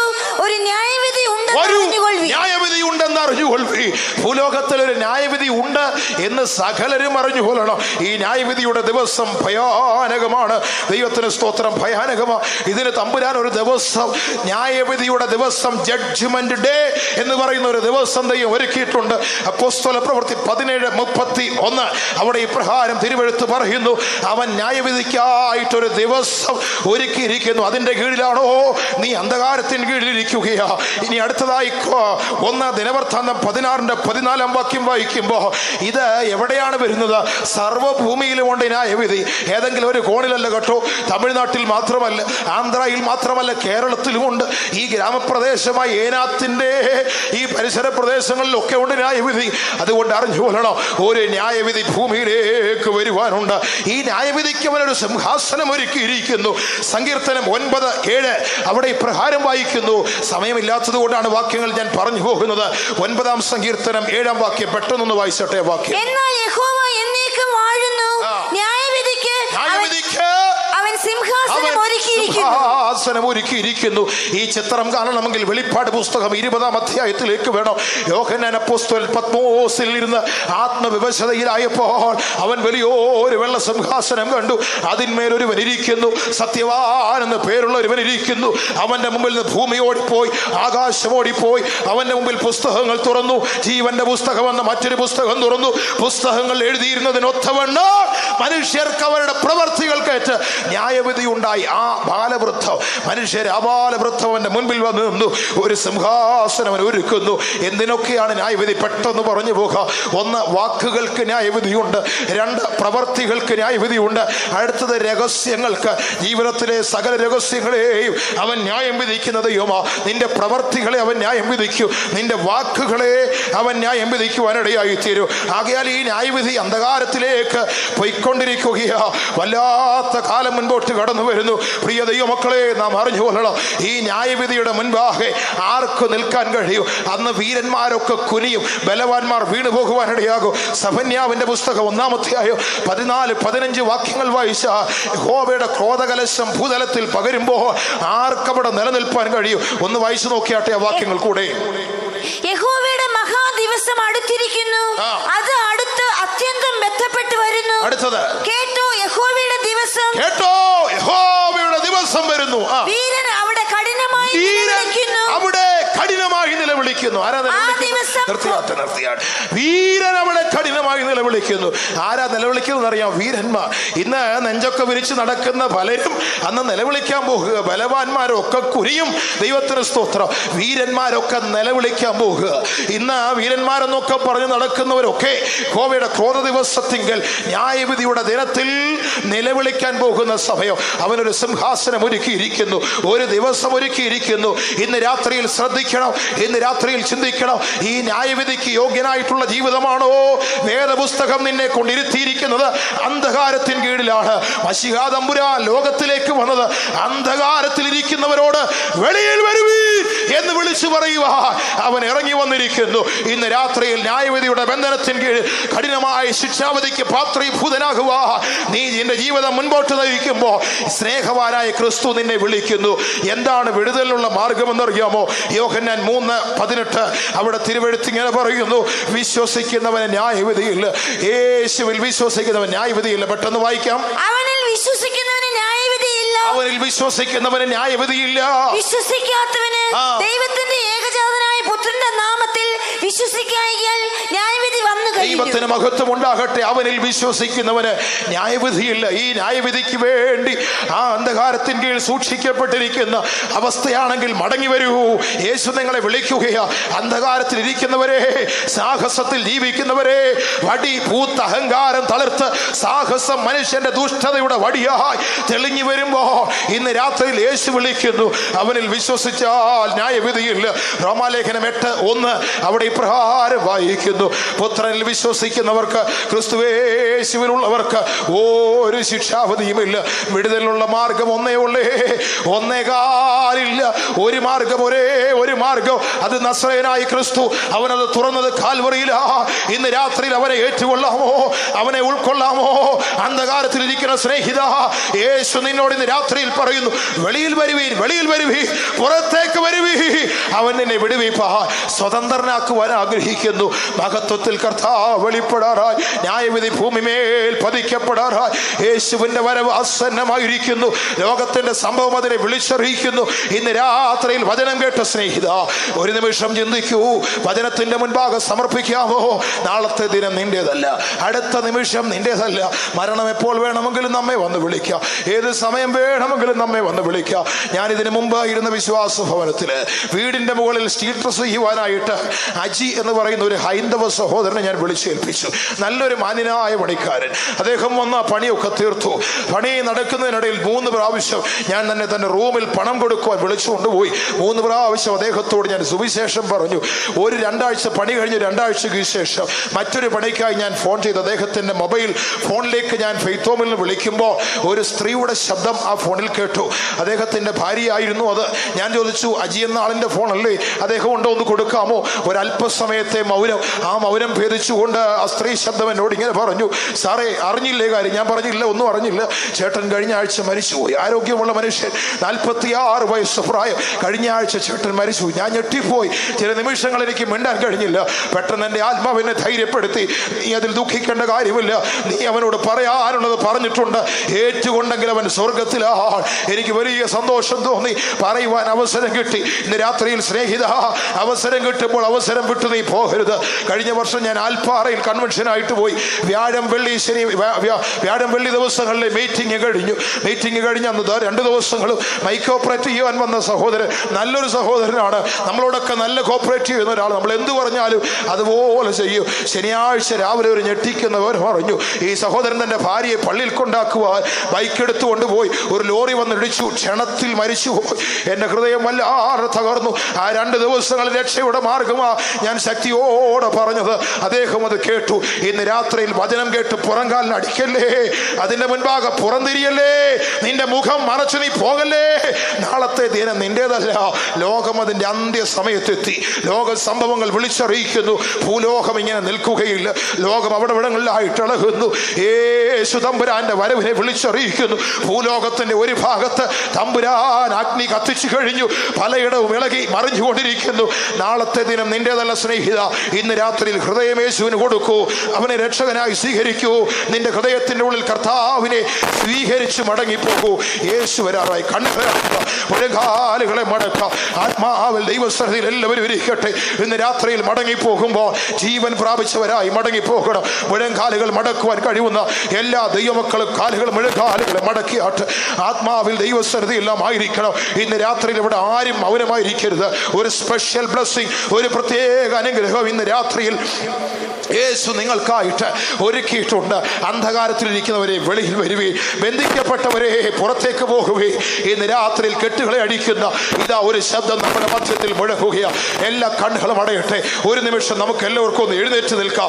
ഈ മീറ്റിംഗിന്റെ സമാപന രാത്രിയ, ഉത്സവത്തിന്റെ സമാപന ദിവസമായ ഒടുക്കത്തെ നാളിൽ യേശു നിന്നുകൊണ്ട് വിളിച്ചു പറഞ്ഞു, ദാഹിക്കുന്ന ഏവനും വരട്ടെ, ഇച്ഛിക്കുന്ന ഏവനും ജീവജലത്തിന്റെ നദി സൗജന്യമായി കുടിക്കട്ടെ. ആരിവിടം വിട്ടു പോകരുത്. ഇപ്പോൾ പ്രിയമുള്ളവരെ, ഇപ്പോൾ ഈ മീറ്റിംഗ് ഉടനെ അവസാനിപ്പിക്കൂ. എന്നാൽ ഇന്ന് രാത്രി മഹിമയുള്ള കർത്താവ് നമ്മുടെ മധ്യത്തിലുണ്ട്. എല്ലാവരും കണ്ണുകളെ അടച്ചാട്ടെ. ആത്മാവിൽ ആ കർത്താവിനെ വിളിച്ചു പറഞ്ഞാട്ടെ. യേശു നിന്റെ അടുക്കൽ നിൽക്കുകയാ. യേശു നിന്റെ അടുക്കൽ നിൽക്കുകയാ. തമ്പുരാന്റെ കരുണയുടെ കരം ഇന്ന് രാത്രിയിൽ ചില ജീവിതങ്ങളെ തൊടാൻ പോകുക. മൗനമായിരിക്കേണ്ട സമയമല്ല. അധരങ്ങൾ ചലിക്കട്ടെ, ദൈവത്തെ സ്തുതിക്കട്ടെ. ഇവിടെ ഒരു വലിയ ആർപ്പുവിളിയുടെ ശബ്ദം കേൾക്കണം. സാത്താന്റെ സിംഹാസനം ഇന്ന് രാത്രിയിൽ ഇളകണം. ദൈവമക്കൾ വിടുതൽ പ്രാപിക്കണം, അവർ സൗഖ്യം പ്രാപിക്കണം. എല്ലാവരും ആത്മാവിൽ പ്രാർത്ഥിച്ചാട്ടെ. എല്ലാവരും ആത്മാവിൽ പ്രാർത്ഥിച്ചാട്ടെ. കർത്താവിന്റെ വിടുതലിന്റെ കരം നീട്ടാൻ പോവുകയാണ്. Hallelujah, hallelujah, hallelujah, hallelujah, hallelujah. ആരും മൗനമായിരിക്കേണ്ട. യേശു വരാറാ, യേശു വരാറാ. ഇന്ന് രാത്രി അവന്റെ അത്ഭുതത്തിന്റെ കരം ചില ജീവിതങ്ങളെ വിടുവിക്കാൻ പോകുക. ഈ ദേശത്തിന് കർത്താവിന്റെ വിടുതലിന്റെ കരം നീട്ടിയിരിക്കുകയാ. ഈ ദേശത്തു ചിലരെ കർത്താവ് വിടുവിക്കാൻ പോകുന്നു. ചില പാപികളെ മടക്കി കൊണ്ടുവരാൻ പോകുന്നു. എങ്ങനെയാണ് സാധിക്കൂ? ഇന്ന് രാത്രിയിൽ നാം ആത്മാവിൽ പ്രാർത്ഥിച്ച കർത്താവ് വിടുതലിന്റെ കരം നീട്ടു. Hallelujah, hallelujah. ആരും മൗനമായിരിക്കല്ലേ. സഹോദരിമാരെ, സഹോദരന്മാരെ, കുഞ്ഞുങ്ങളെ, നിങ്ങളുടെ ശബ്ദം ഉയർത്തിയാട്ടെ. ഉറക്ക വിളിക്ക, അടങ്ങിയിരിക്കരുത്. Hallelujah, hallelujah, hallelujah. ദൈവ ശബ്ദം കേൾക്കട്ടെ. കർത്താവിന്റെ ശബ്ദം ഭൂമിയുടെ തോലുരിച്ചു മാറ്റട്ടെ. വനത്തിന്റെ തോലുരിക്കട്ടെ. കാദേശ് മരുഭൂമിനെ നടുക്കട്ടെ. ആമേൻ, ആമേൻ, ആമേൻ, ആമേൻ. ഹല്ലേലൂയ. പലരുടെയും വാതുറക്കുന്നില്ല. അധരം തുറന്ന് വിളിക്കൂ, യേശുവേ എന്ന് വിളിക്കൂ. ആത്മാവിന്റെ ശക്തി വ്യാപരിക്കട്ടെ. കെട്ടുകൾ അടിയട്ടെ.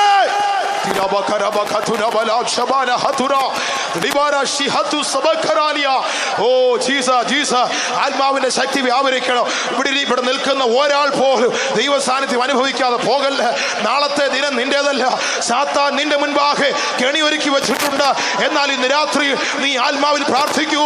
ആ കെട്ടുകൾ അഴിഞ്ഞു മാറും. ആ ബന്ധനങ്ങൾ പൊട്ടിത്തെറിക്കും. ഹല്ലേലൂയ,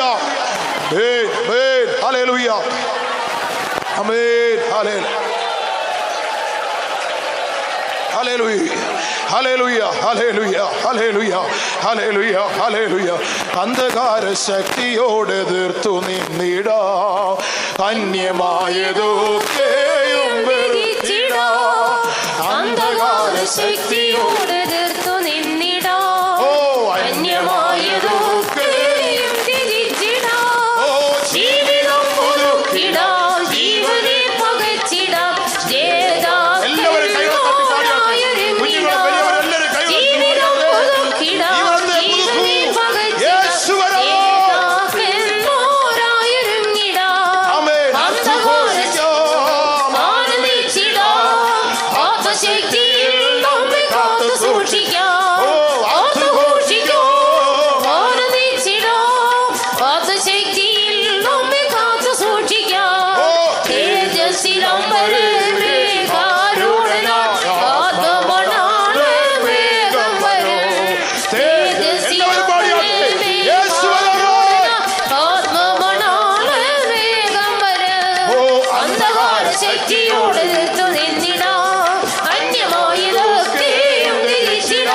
ഓ അന്ധകാര ശക്തികൾ